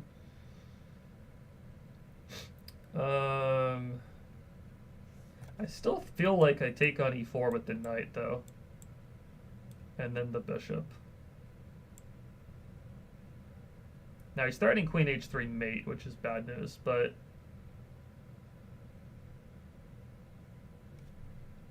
You can just go back to g2, oddly enough. Oh, okay, not best. Untitled Tuesday scary. Over 250 players joined last night. Yeah, that's good fun and good experience for sure. That is a lot of players for Untitled Tuesday. I think Title Tuesday has had, like, I think it's had 1,000 before or something like that. I don't think that's very common, but I think they hit 1,000 in one of the Title Tuesdays once. Maybe more than that. I feel like I remember hearing some, like, really, really huge number. Okay, so it's not bishop g2. Maybe it's rook g5 or something? Rook takes g7? We either need to guard h3. There's no checks. We need to guard h3 or free up an escape square for the king. So it's either a rook move or protecting the pawn. It could be both. It could be rook g3 for all I know. I don't think it's rook g3 because bishop e5 becomes annoying. It might just be rook takes g7, and then you're trying to... Yeah, and then you're going to take the rook on d8, I guess. I don't know why black didn't take on h3. Let's see, hold on. Why would he not... Oh, sorry, where is it? Why would he not throw in queen takes h3? That's very odd. Am I missing something here? Queen takes h3, then knight takes g7 or something, or king takes g7. I guess you still take on d8 and check on g2. Okay, it still works pretty well for white. Okay. Last night was funny, though. It was won by a 400 who went 10 out of 11 and claimed because he only had 90% accuracy he wasn't cheating. Yeah, that's the biggest problem I would imagine that happens in those tournaments, because it's like, because it's untitled, there's not really much on the line, I would imagine. I mean, maybe there's a prize, I don't actually know. If there is a prize, you're for sure going to get more cheaters. But what I mean by not much on the line is like, somebody can cheat in that tournament, and I would assume you don't need to have your name attached to the account. And even if you did have your name attached to the account, it's not like you're putting your reputation at risk. If a Grandmaster or a titled player cheats in Titled Tuesday and they have their name attached to the account, they very much are putting their reputation and potential playing in tournaments in the future at risk. Whereas if you're like an unnamed anonymous player who just decides to cheat, then there's nothing, there's really no risk that you are running into. Yeah, just for fun. But that really makes it lame. Then why would somebody cheat when there's nothing that they're gaining out of it? I don't know. That's I'm sure people have their reasons, but I don't really know why somebody would cheat when there's nothing to gain in a game. Maybe they just like the feeling of winning. I don't know. But yeah, I mean, a 400 who goes 10 out of 11 is for sure cheating. No doubt. Or it's somebody with a second account that just decides to mess the tournament up for whatever reason. It's pretty lame in both situations. I feel like this is rook takes bishop and not bishop takes bishop. I feel like you eliminate the dark square bishop and then you kind of just like slowly work your way into the dark squares. Yeah, exactly. Yeah, mass report that guy. Make sure they never let him in that tournament again. Absolutely, for sure. I think it's rook takes bishop, or bishop takes bishop. Wow, it's neither one. Okay. So it's got to be bishop takes c4. Bishop takes c4, king takes, queen c4 check, king g7. There's got to be some mate around the corner there. Okay, so it's got to be this. Wow, I am really off. Could be queen e4, and then take g6. That also looks good, I will say. Okay, I kind of just played this one a bit too quick, I will say. Bishop takes f7 still is an idea.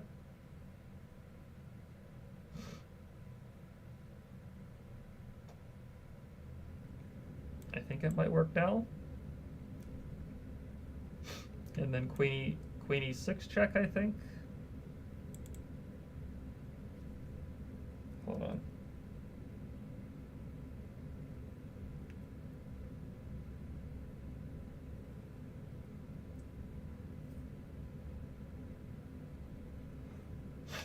Hold on. Maybe it's queen. No. Okay, fair enough. All right. Struggling a little bit. Maybe knight h4 and then take g6 or something. Nope. Okay. Bishop h6, threatening queen e6 mate. I imagine it's rook to d1. What am I doing wrong here? Oh, queen c4. And then white's attack is just really good here. Okay, I definitely messed this one up quite a lot of times. Queen e4, bishop takes f7, bishop h6, check, and then rook d1. Okay, I need to remember these as well, because once I go through this on cycle number 2, I don't want to have to resolve. I don't want to have to resolve too many. I want it to kind of come from the pattern recognition side of things as much as possible. Knight f6 check, knight h6 check, knight f5, knight h5.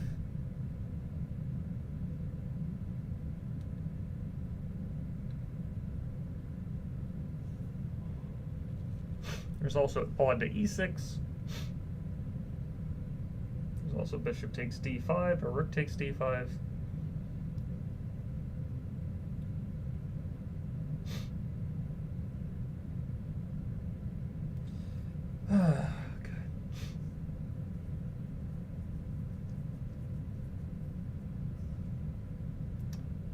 what are we doing on this one?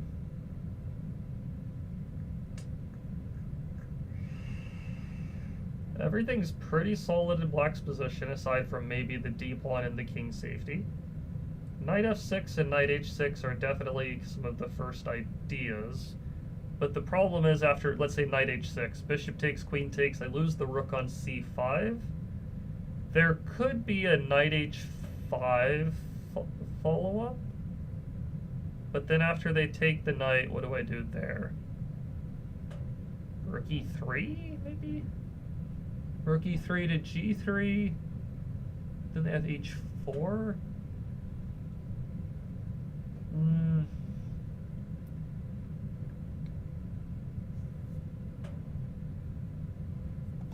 Maybe that works though. Okay, it doesn't work. Alright.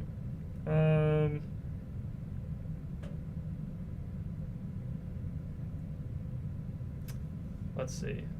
Dalton, in your speedruns, what rating range did you have the most fun in? I feel like beating up on 800s isn't very fun, but finding a good positional 1700 player might be more fun. Yeah, I would agree with that for sure. Yeah, beating up on the 800s. Pretty much, it felt like to me everything below 14 or 1500 felt like everybody was just making mistakes in the beginning of the game somehow, or they would just make some blunder, like lose a pawn, lose a piece, or they would do stuff in the opening like, you know, they don't castle their king early, so I was able to just get a big attack, or they just like don't develop very well, so I just, you know, again get a big attack in the center. I felt like that was the biggest thing I was just doing against most of the lower rated players. But then once you get to the point where players are playing like a decent opening, solid moves, then yeah, I do agree. It's much more enjoyable, you could say, to like outplay somebody. And yeah, 1700 plus was like more fun for sure. I would agree with that. Okay, so it's knight f5, knight h5. It's not knight h6, knight f6. I don't think it's knight f6. It feels odd to, kind of feels odd to lose the e pawn, I will say. And then you're down. I guess you're not down, right? White's up a pawn at the start. 1, 2, 3, 4, 5, 3, 6. So white's up a pawn at the start. We don't necessarily have to do anything crazy here. But I mean, because it's a puzzle, I would imagine there is something a bit more on the crazy side of things.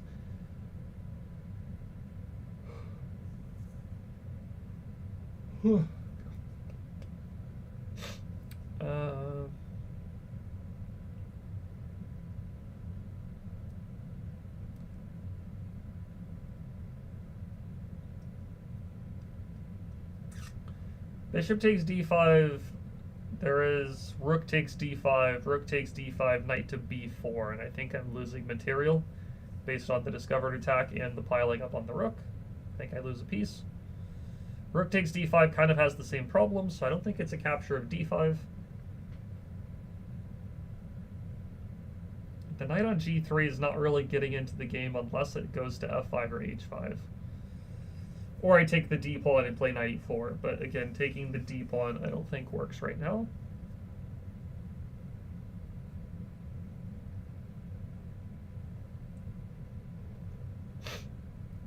I feel like in a game I might just play rook c3 or rook c2 and just, you know, just say to myself, okay, you're up a pawn, no need to do anything fancy, you're just better.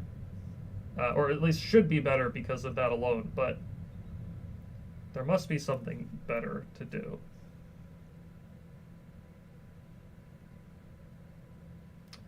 I know you didn't get many actual Binko gambits in the speedrun, but do you enjoy the Nimzo, Larson, or Binko run more?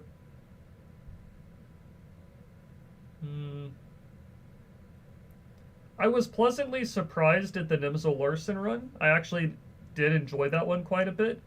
It felt like the more I was playing the opening, even though I had helped in the creation of the chessable course already, it felt like the more I was playing the opening, especially at like all the incremental levels as the speedrun went on, the more I was getting a good understanding of like the right way to play certain positions. So I did like that part of things.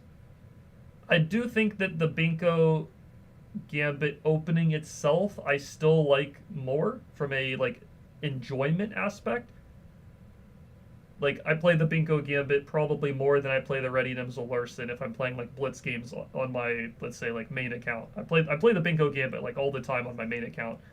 I'll play the Ready Nimzo Larson, every now and then. Um, but the Binko speedrun was a big mess. Unfortunate. It was a big mess because people just weren't playing D4. Is really what it came down to. If you just look at the playlist on the speedruns, it looks like I just stopped doing the Binko Gambit speedrun and I just gave up on it. But it's mainly because nobody was playing D4. And you could look at all of the games on that account, on that Chess Con Boyo account. Um, like everybody was playing E4, and even people were playing moves like Knight F3 more than they were playing D4, which was crazy to me. I thought I would get a bunch of D4 and then London system games, but yeah, people just weren't playing D4. I don't know if I just got uh, a really bad streak of luck where all the opponents were just not playing D4 on move one or something, but that was the issue that speedrun kind of became difficult. Not for the not from the playing of the games, but just from the getting a game. Just trying to get a game in the first place. Okay, I think it's got to be Knight F6. Okay, if they don't take, then I guess I just take the pawn. I mean, now it looks like I should just take a pawn. Why would the bishop not take? Bishop takes, pawn takes, queen takes.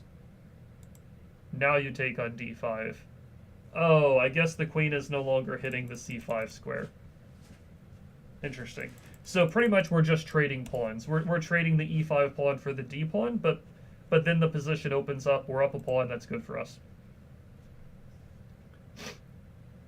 Let's see. I've noticed that my... Oh, let me go to the next puzzle first. I've noticed that my level E4 is like 80% of the games. Don't feel too bad. Yeah, I figured at the lower levels it would be E4, the large majority. I understood that. So, but once I got to... I think I was up at like the 1600 level, I think, in the speed run. Hold on, I can check. Where's the playlist? Bingo, views full speedrun. Yeah, I was up at the 1600. I got up to the 16 to 1700 level. That was the last episode of the Binko Gambit speedrun I've done. And so pretty much it's past 1700 that was giving me a lot of trouble getting a D4 game. I don't know why that is. I figured at the earlier levels it would be more rare to get D4, but then at the higher levels it would be harder. I am getting a phone call from somebody that I actually need to answer, so I'm going to mute myself really quick. Give me 1 second. But I do need to answer this phone call, actually.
Okay, I think I am back now. Sorry about that.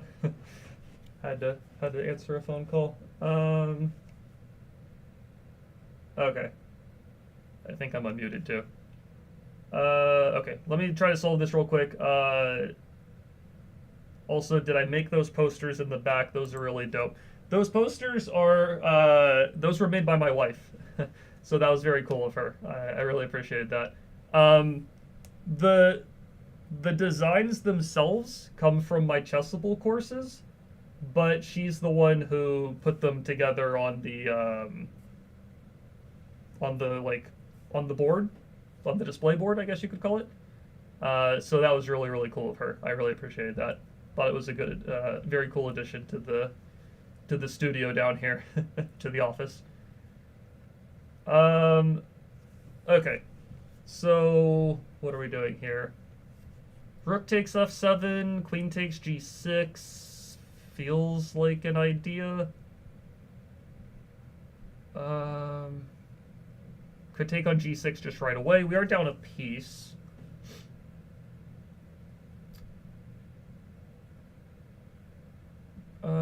Feels like rook takes f7, then queen g8, and then queen takes g6 is the way to go. I think I would do this. Check, check, check, then take the knight. And I think the attack is just really good looking here. We are up 3 pawns, and we have like knight takes d6, bishop f4, bishop c5. Yeah, white has 3 pawns for the exchange and a safer king. Yeah, the display boards with the stuff in the background is really cool. It's a great addition. Okay, bishop c4 does not work because of queen takes c4. So let's not walk into that trap. Knight takes h7 is an idea, but after knight takes, queen takes, knight g7, I think black is defending. There's knight to e4. Maybe it's knight e4.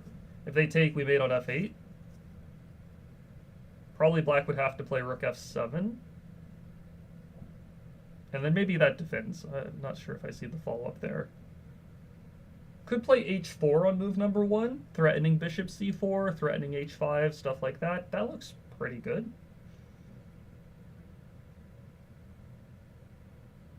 That looks pretty good. I mean, I don't know if we... There very well could be a knockout blow here, but... Knight takes e6 almost works, but they can take with the rook. If queen takes, we would have... No, we still wouldn't have bishop c4. They would take the bishop. Knight e4, rook f7. I think in a game I would play h4 and then just kind of slow play the attack here. But there's probably something even better.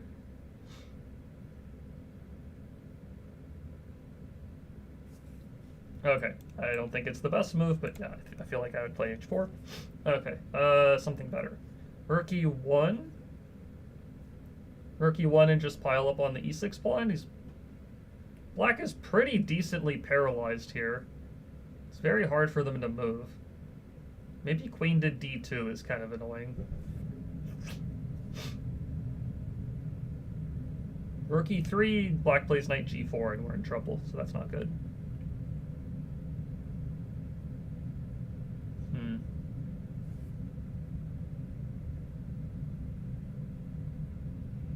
Could also just be bishop d3 trying to take on h7 and g6 afterwards, but then queen to d2 is still kind of annoying.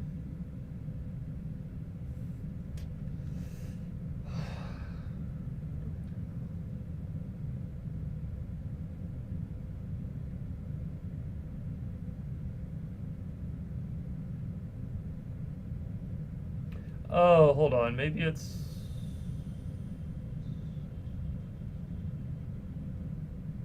Maybe that's what... So maybe it is knight takes h7. Knight takes, check, knight blocks, bishop d3, threatening the knight. Knight goes back to f8. Queen f6, threaten the rook and the knight. And how does black guard both? If rook e8, then I check and bring the... Okay, so I think it is knight takes h... No, it's not. Wow. Oh, he has rook takes and then rook g7, doesn't he? So maybe it's rook takes f6 to start with then.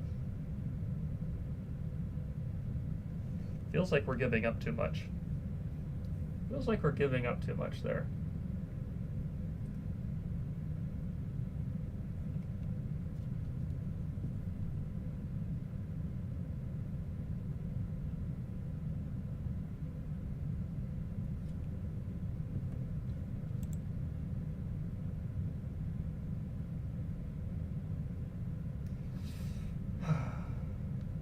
Bishop d3 at the start.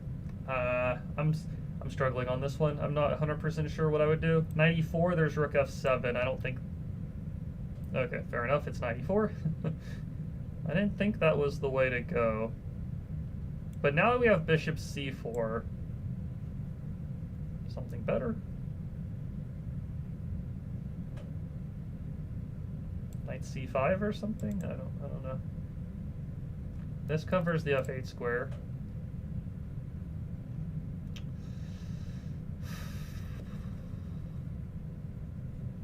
H4, H5 still seems reasonable, I will say. Queen f4 and maybe invading somewhere on the dark squares looks decent. Queen g5 looks decent. And then queen to d8, or what do we do here? Queen to d8, there's rook a8, which is annoying. Maybe now bishop c4? And then you take on e6. This time the queen protects the rook on c1. Okay, interesting. So it is 94. I thought rook f7. It says the way for white to break through is to win the e6 pawn. Oh, okay. Yeah, once you move the knight off of g5, then you are able to play bishop to c4 without the queen takes c4, rook a1 stuff, because the queen on h6 covers the c1 square. So apparently this is winning for white. Black has too many or white has too many threats. Okay, let's keep going. That's an interesting quote. A man who's willing to commit that has the initiative. I don't know if there's trigger warning or something. Never heard that quote before. Okay, knight takes pawn, rook takes, bishop takes, queen takes. I mean, you can also take here, but then queen takes h4 and bishop takes f4. There is rook takes g7, but you're not really threatening anything just yet. Probably black plays queen takes f4 or something like that. I'm not sure. Or rook takes f4.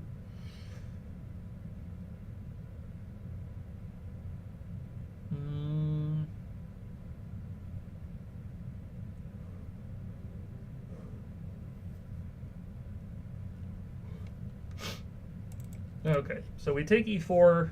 Don't think we take e3. I think we've run out of steam there. We take e4, we take g7 or something else. There's no checks. Those are all three of the captures that we already looked at. Threats. We can't really hit the queen easily. There's rook h5, but I think after queen takes f4, I don't really see the purpose. Our target should be the g7 pawn with our bishop on b2 and both the rooks lined up. So,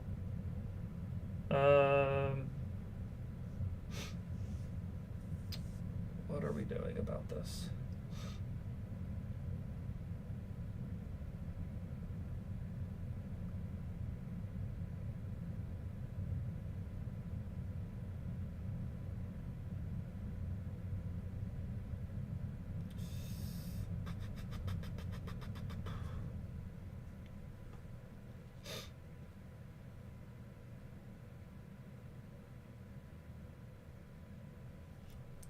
I'm leaning towards rook takes g7, but feels like we give black a lot of time.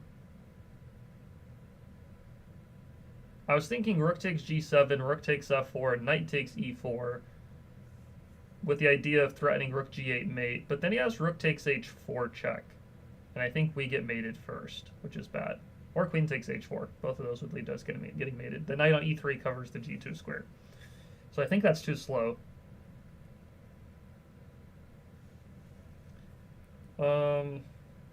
So it could be knight takes pawn, then rook takes g7, but then queen takes g7. I'm not so sure if that's the best way to do things. Oh, puzzle ends right after that. Okay, so rook takes g7, rook f4. Okay, I had that correct. That's bad. I had this correct, being bad. This is good. I thought rook takes e4, rook takes g7. Oh, it says, but black is mated after queen g1 check. Queen g1, king f7, bishop h5 check. Oh, okay. We invade with a check on the g file. Queen g3 or g1. It says queen g3 also wins, but allows something else. I don't know. Bishop h5 check looks pretty good here. King f7, bishop takes f6. White breaks through with f8. Okay. Alright, good. Got that one. Okay.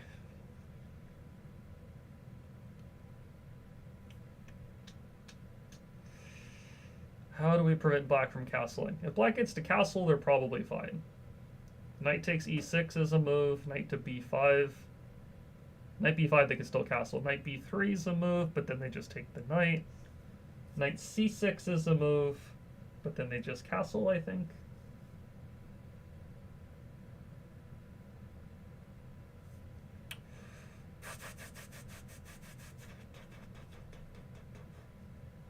How many puzzles total are there? There's 1,128 total in the full book or course. So we have about 81 left. I think there's 81 puzzles left.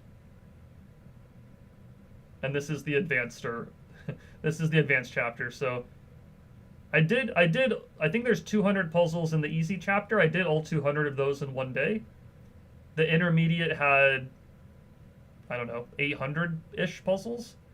That took me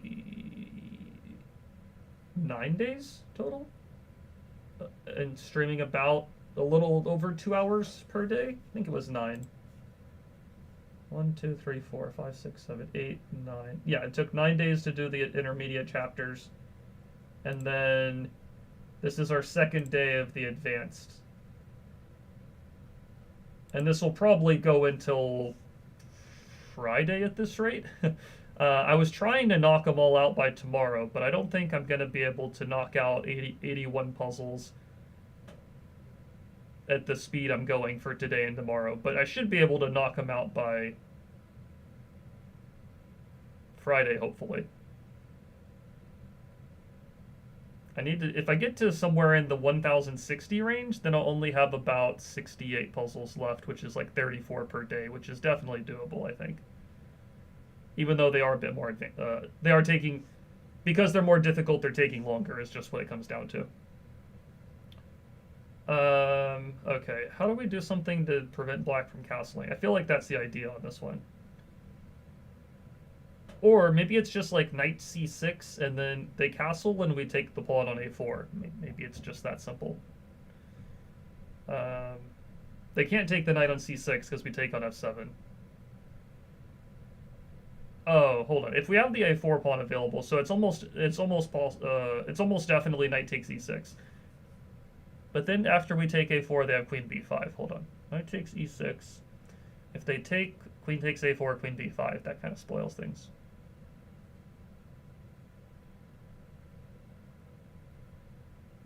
Oh, hold on. So I think it's knight takes e6, pawn takes e6, queen g4 first, threatening to take take e6, and then after they play queen e7, then I take on a4 and I get mate. I think it's this little yo-yo.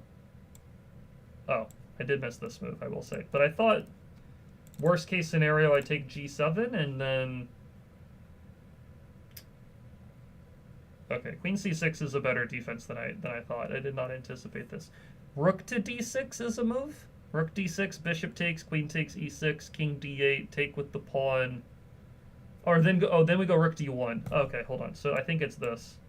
No. Okay.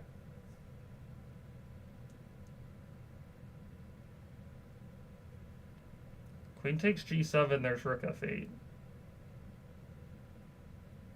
Just tried that one too.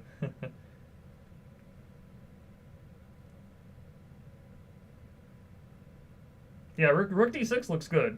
I'm not sure why that's not the answer.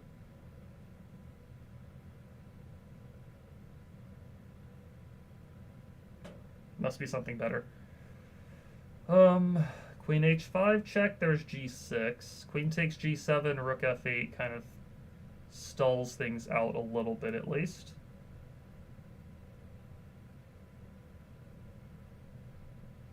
I guess I could trade rooks, take h7, and then queen g6 check is dangerous, but feels kind of slow. Am I feeling like it's helping my game? For the puzzles? I think so. The reason I say I think so is because, well, how do I put it? Especially last week, when I was playing on my anonymous chess.com account, last week and the first week, this is technically the third week, the first and second week, I was able to go from like 25-20-ish rated to 27-05 in like a week and a half while I was doing the puzzles. And I don't feel like I would have gotten 180 points gained, maybe without having done the puzzles. I did feel like I was seeing patterns and tactics in the games quicker. But I don't know if Blitz is the best measurement of play, quite honestly. Blitz is also just super streaky. It could have also just been a good kind of fortunate streak of games or something. I'm gonna do more testing of all of this once we finish cycle number 1. Then I'm gonna go do like puzzle rush on chess.com, see if I can get my highest puzzle rush score. Play more Blitz on my main account. Yeah, I think that I'll be able to give a better answer to that once I finish this first cycle and then do more like testing, you could say. I feel like if it's not queen takes g7, I don't know what else we're playing. Or if it's not rook d6 or queen takes g7, I'm not sure what else we're playing here. So I feel like it almost has to be queen takes pawn. And then I think we trade the rooks and then take on h7. Yeah. And I guess black has no active moves and no defense against queen g6, king e7, rook d6. Why does rook to d6 here not work? I thought rook d6 was the move here for sure. What is wrong with rook d6? Bishop takes, queen takes, king here. I thought rook d1. Rook a7. Oh, rook a7, and then we have our own back rank issues. That's... okay. I missed that defense. Because, yeah, if we don't have back rank issues, we just take the queen. But with our own back rank issues, that's a good defense. Okay, completely missed that one. Take here, trade this, take a pawn. It looks tough for black. Queen g6, queen f6, rook d6. Yeah, looks good for white, I guess. Rook d... I feel like I would have blundered... I would have probably blundered rook d6 there in a game, I will say. The rook a7 to d7 taking advantage of our back rank that's tricky. That's a tough one. This has got to be like knight takes f7, then take on e6, and we kind of just blast through. I mean, our pieces are just ready to jump. There's no way that this isn't good. Now the question is, do we take with the rook or the bishop? Probably the rook. No? Okay, so it's alternative. It has to be the bishop then. And then, yeah, we're just blasting through. It says black has enough material for the queen, and he would be fine if he had time to return his king to safety. But we have queen b3 check. We have, like, invasion, attacking, f4, f5, like, the key. And also black's pieces are, like, atrocious. a6 bishop, b8 knight, e8 knight. These pieces are all terrible. Okay. a5 is a move. And if you take on a5, bishop to b2 forks the queen and the rook. I think a5 is also just kind of a good strategic move at the same time. Opening up the A and B files looks like it's alternative. What's the alternative? I don't think I want to take here and have the knight take back. Maybe that's fine. I don't know why you wouldn't take on b4. Do you throw in like bishop e2 first? Maybe you throw this in or something? I guess the idea here is that if the rook moves to e1, then we take on b4 and then the queen is trapped since there's no queen d3. Queen b3, then rook a1. Yeah, hold on. So the bishop is coming to c5, which is going to hurt the knight on c4, which is going to hurt the knight on c5. Okay. All right, had the idea. d6 seems decent.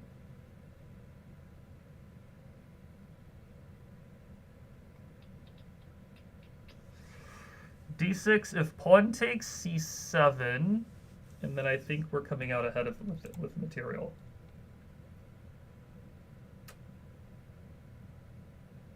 Tricky. So if we take the knight, is black's idea rook a1 check, king e2, rook a2, some perpetual check, and if we play bishop e1, he doubles up the rooks on the first rank. That could be bothersome, I will say. Playing d7 also looks quite strong. Just get a protected pass pawn on the 7th rank. I mean, can't be bad. If I take the knight, check a1, king e2, you do get perpetual if I just keep going back and forth. Bishop e1, double on the first rank. I can promote to a knight, but then after king f7, I'm going to lose my knight or my bishop on e1. Maybe it's just d7. No, I don't think it's taking the knight. It's taking the knight. Interesting. So we block here. Rook d1. I guess you just play this in game. Interesting. Okay. I guess you just play this in game. You're not ahead a piece, but you are going to be ahead a couple pawns once you take e5 and e4. Okay. All right, what are we at? 1050, 1050, which means we have 78 left. 78 left. Let me see if I can get to 1060 at least. If I get to 1060, then I'll have 68 left. That'll be 34 per day the next 2 days. How many have I done today? What did I start off at today? 1017 or 1018. So we've done 33 today. Okay, yeah, let me see if I can get to 1060. And then we'll have done 43. And then the next 2 days we'll have 30 something left. 34 left. Okay, yeah, I'm going to try to get to 1060 at least. Knight takes d6. Queen takes, I take on f5, I win an exchange. And I guess I can just take back with the knight. And then I move the queen. Oh, I can see why this would be a little tricky. Because he's going to take on e4 and then f3. So if I take on f6, the rook takes back. Maybe I throw... No. Do I take c5? Maybe I take c5. And then queen d4. Queen e3. Queen d4. Queen d4, there's knight takes f3, which is annoying, of course.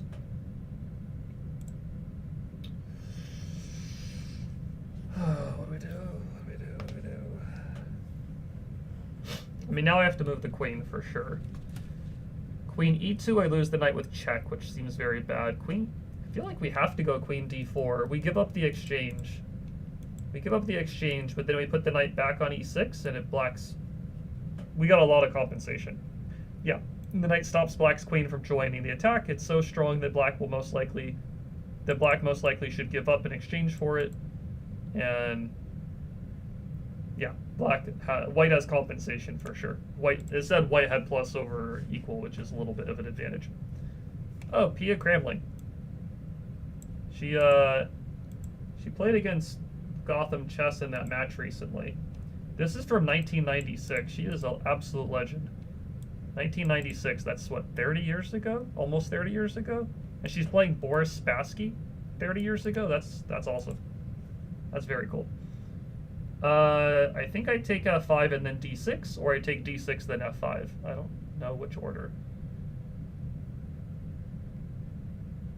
Or I take, yeah, maybe it's just take f5 and then check somewhere and take on g4. I think we do it this way.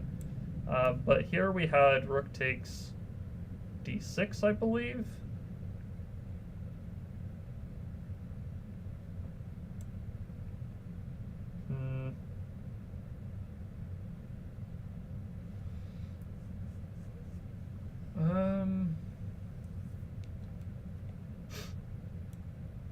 King takes h3. Okay, not gonna lie, completely overlooked that the bishop on g3 was set. That's an oops for sure. What's white's trick here? Rook takes d6 is not the answer. Knight g7 check doesn't do anything. Knight d4 check doesn't do anything. Take h3, black takes f5, and we're just down a piece. Maybe e4? Maybe? Probably e4, right? e4, and then you take on d6 afterwards. If I take this knight, there's knight e3 check, which seems not great. So probably I have to play king f3, or king h1 or something. Yeah, king h1, and then the knight's hit as well as rook takes d6. King f3, there's knight d3 apparently, which is tricky. Okay, anyways.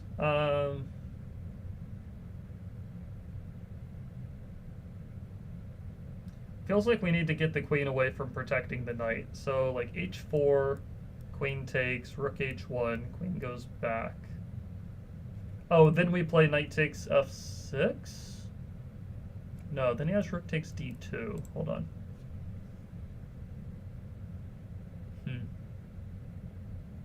Knight takes f6 right now, there's already rook to d2 check, which is problematic.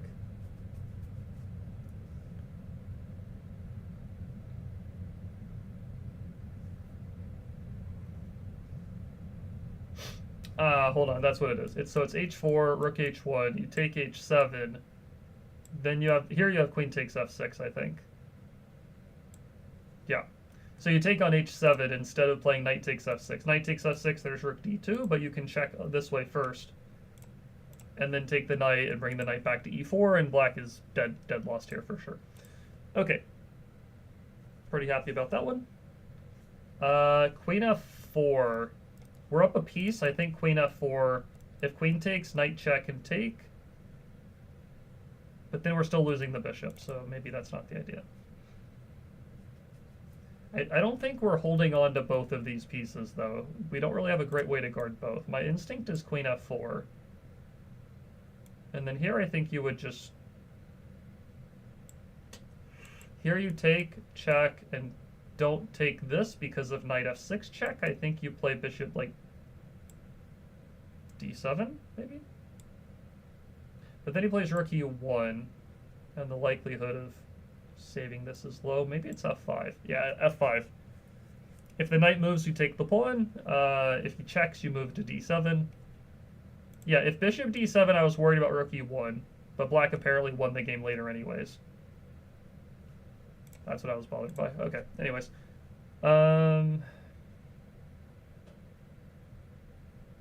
Feels like some rook takes d8, bishop takes c4, queen e5. I think I want to get the queen to e5 here somehow. But rook takes d8, bishop takes d8, the queen continues protecting. Oh, but then the bishop on e6 is pinned at least. So I think I take the bishop first. I think I take the knight first. Oh, okay. I take the rook, then the knight. Now I don't have queen e5, but black's pawn structure is worse. I can play maybe just queen e3. It's the c5 pawn's not simple to defend. Says white can win a pawn here. How does white win a pawn?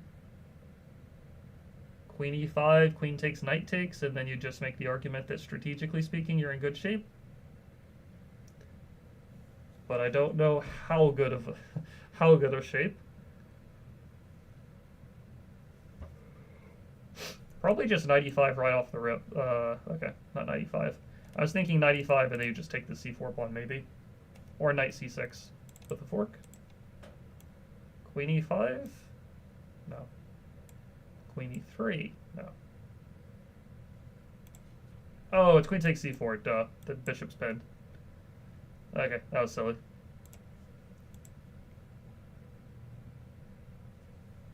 Knight f5 check, pawn takes, and then wherever the queen goes, it's going to either give up the protection of the bishop, or we can play rook e1.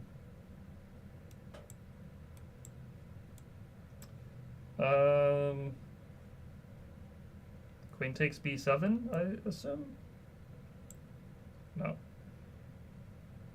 If I take on e6, I stay down a piece, which is not great.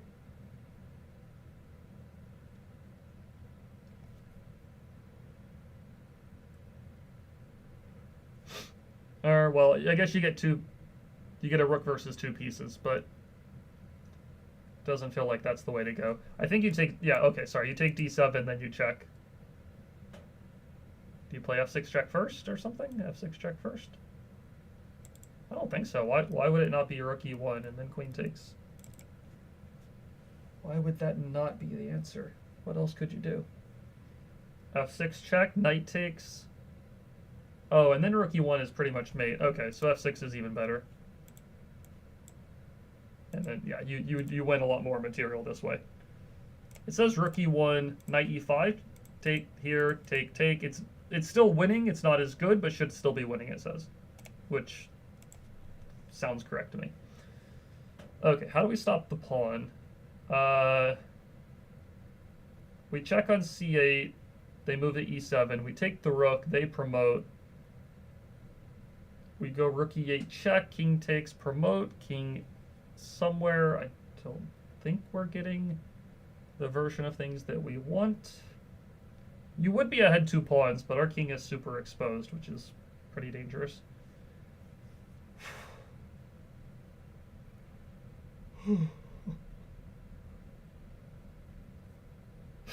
What do we do? What do we do? What do we do?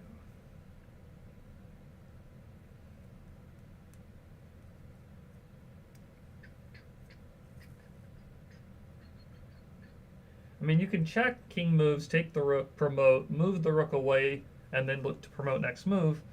The problem is that black gets a lot of checks of their own, and that doesn't feel like the right way to do things.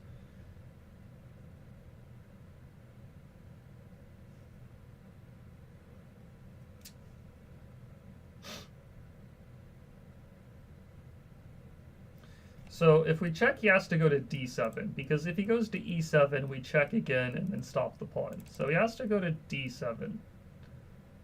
But that does make a difference, doesn't it?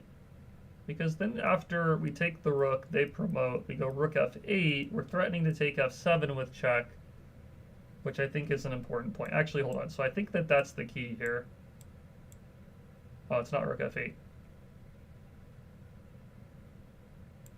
Okay, if it's not rook f8, it's got to be rook d8.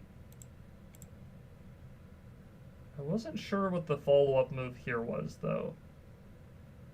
Knight e4, maybe? Or queen f8? Queen h7? Knight f7? It's knight f7. And then I think you kind of run h4, g5, f6 or something. Yeah, you kind of run up this direction and black runs out of checks eventually. Who's my favorite chess player, or maybe who do I try to emulate their style of after the most?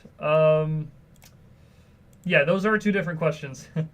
My favorite player right now, and this is going to sound like a pretty bandwagon style answer, I really like Arjun Erigaisi. He's just like absolutely crushing everybody for the most part. Got to over 2,800. His style of play is super cool. Does like lots of sort of risky stuff. Has like not great positions, and he's pretty much the opposite of me, which is why he's my favorite player.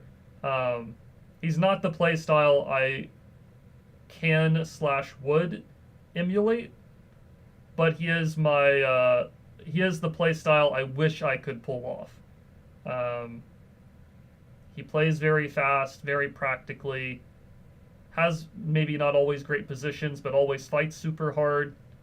Doesn't really like go down without a fight, generally speaking. Sometimes I feel like that's the opposite of me. In terms of players who I would say I emulate their play style, probably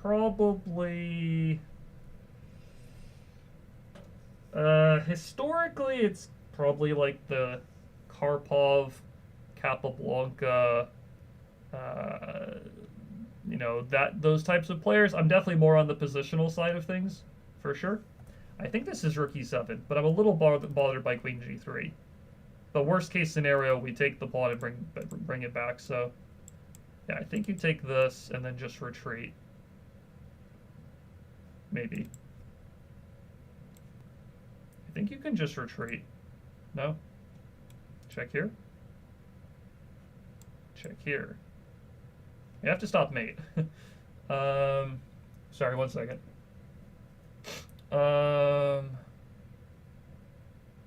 One second, let me figure out what's going on here. Why does queen c1 not work? King h5, you play rook e5 and you win. If g5, you take on g5 and you win the exchange. Why would that not be winning? Queen c1 looks like lights out. Use the other rook? I mean, you have to...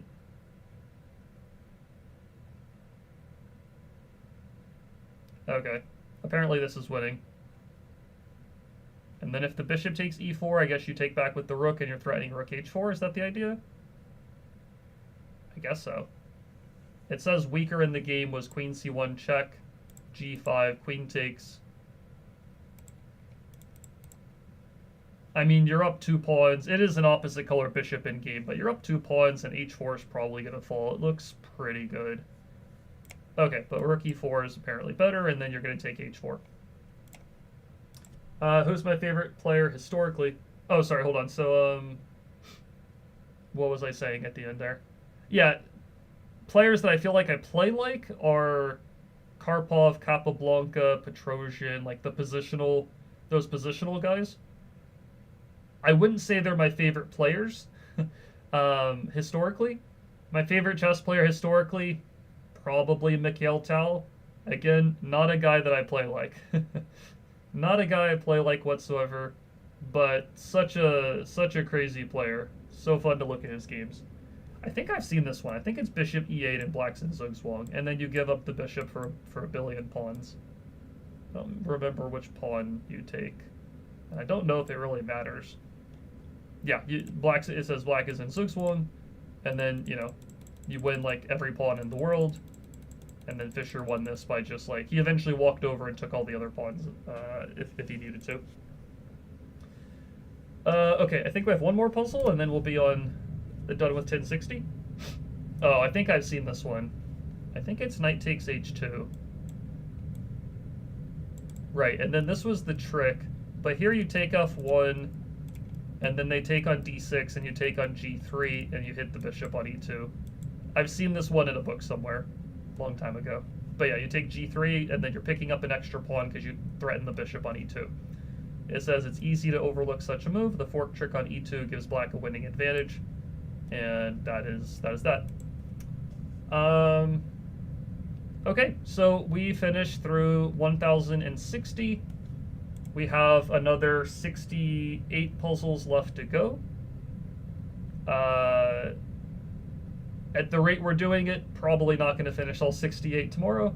The plan is to finish by Friday, so then at the end of this week we will be done with the book. So that's 34 puzzles tomorrow, 34 puzzles on Friday, or something like that. Close to that. I did do... How many did I do today? I think it was more than 34. So I did 34 back on 33 on Tuesday, so that's doable. Today I did 43 43? No, sorry. Yeah, sorry, I did 43 today, and we need to do 34 the next 2 days. I think 34 and 34 would be 1,128. So yeah, I think that that's where we'll pause off at. We'll try to knock out another 35-ish puzzles tomorrow, and then we'll finish it up on Friday. That's probably the case at this point. And then that means by the end of the week, it will have, assuming I finish on Friday, which I don't see why that wouldn't happen at this point. Assuming we finish on Friday, then it will have taken 14 days to do the full course, the full book. I can add up the number of hours once we finish on Friday. But yeah, I think we should be able to finish by Friday for sure.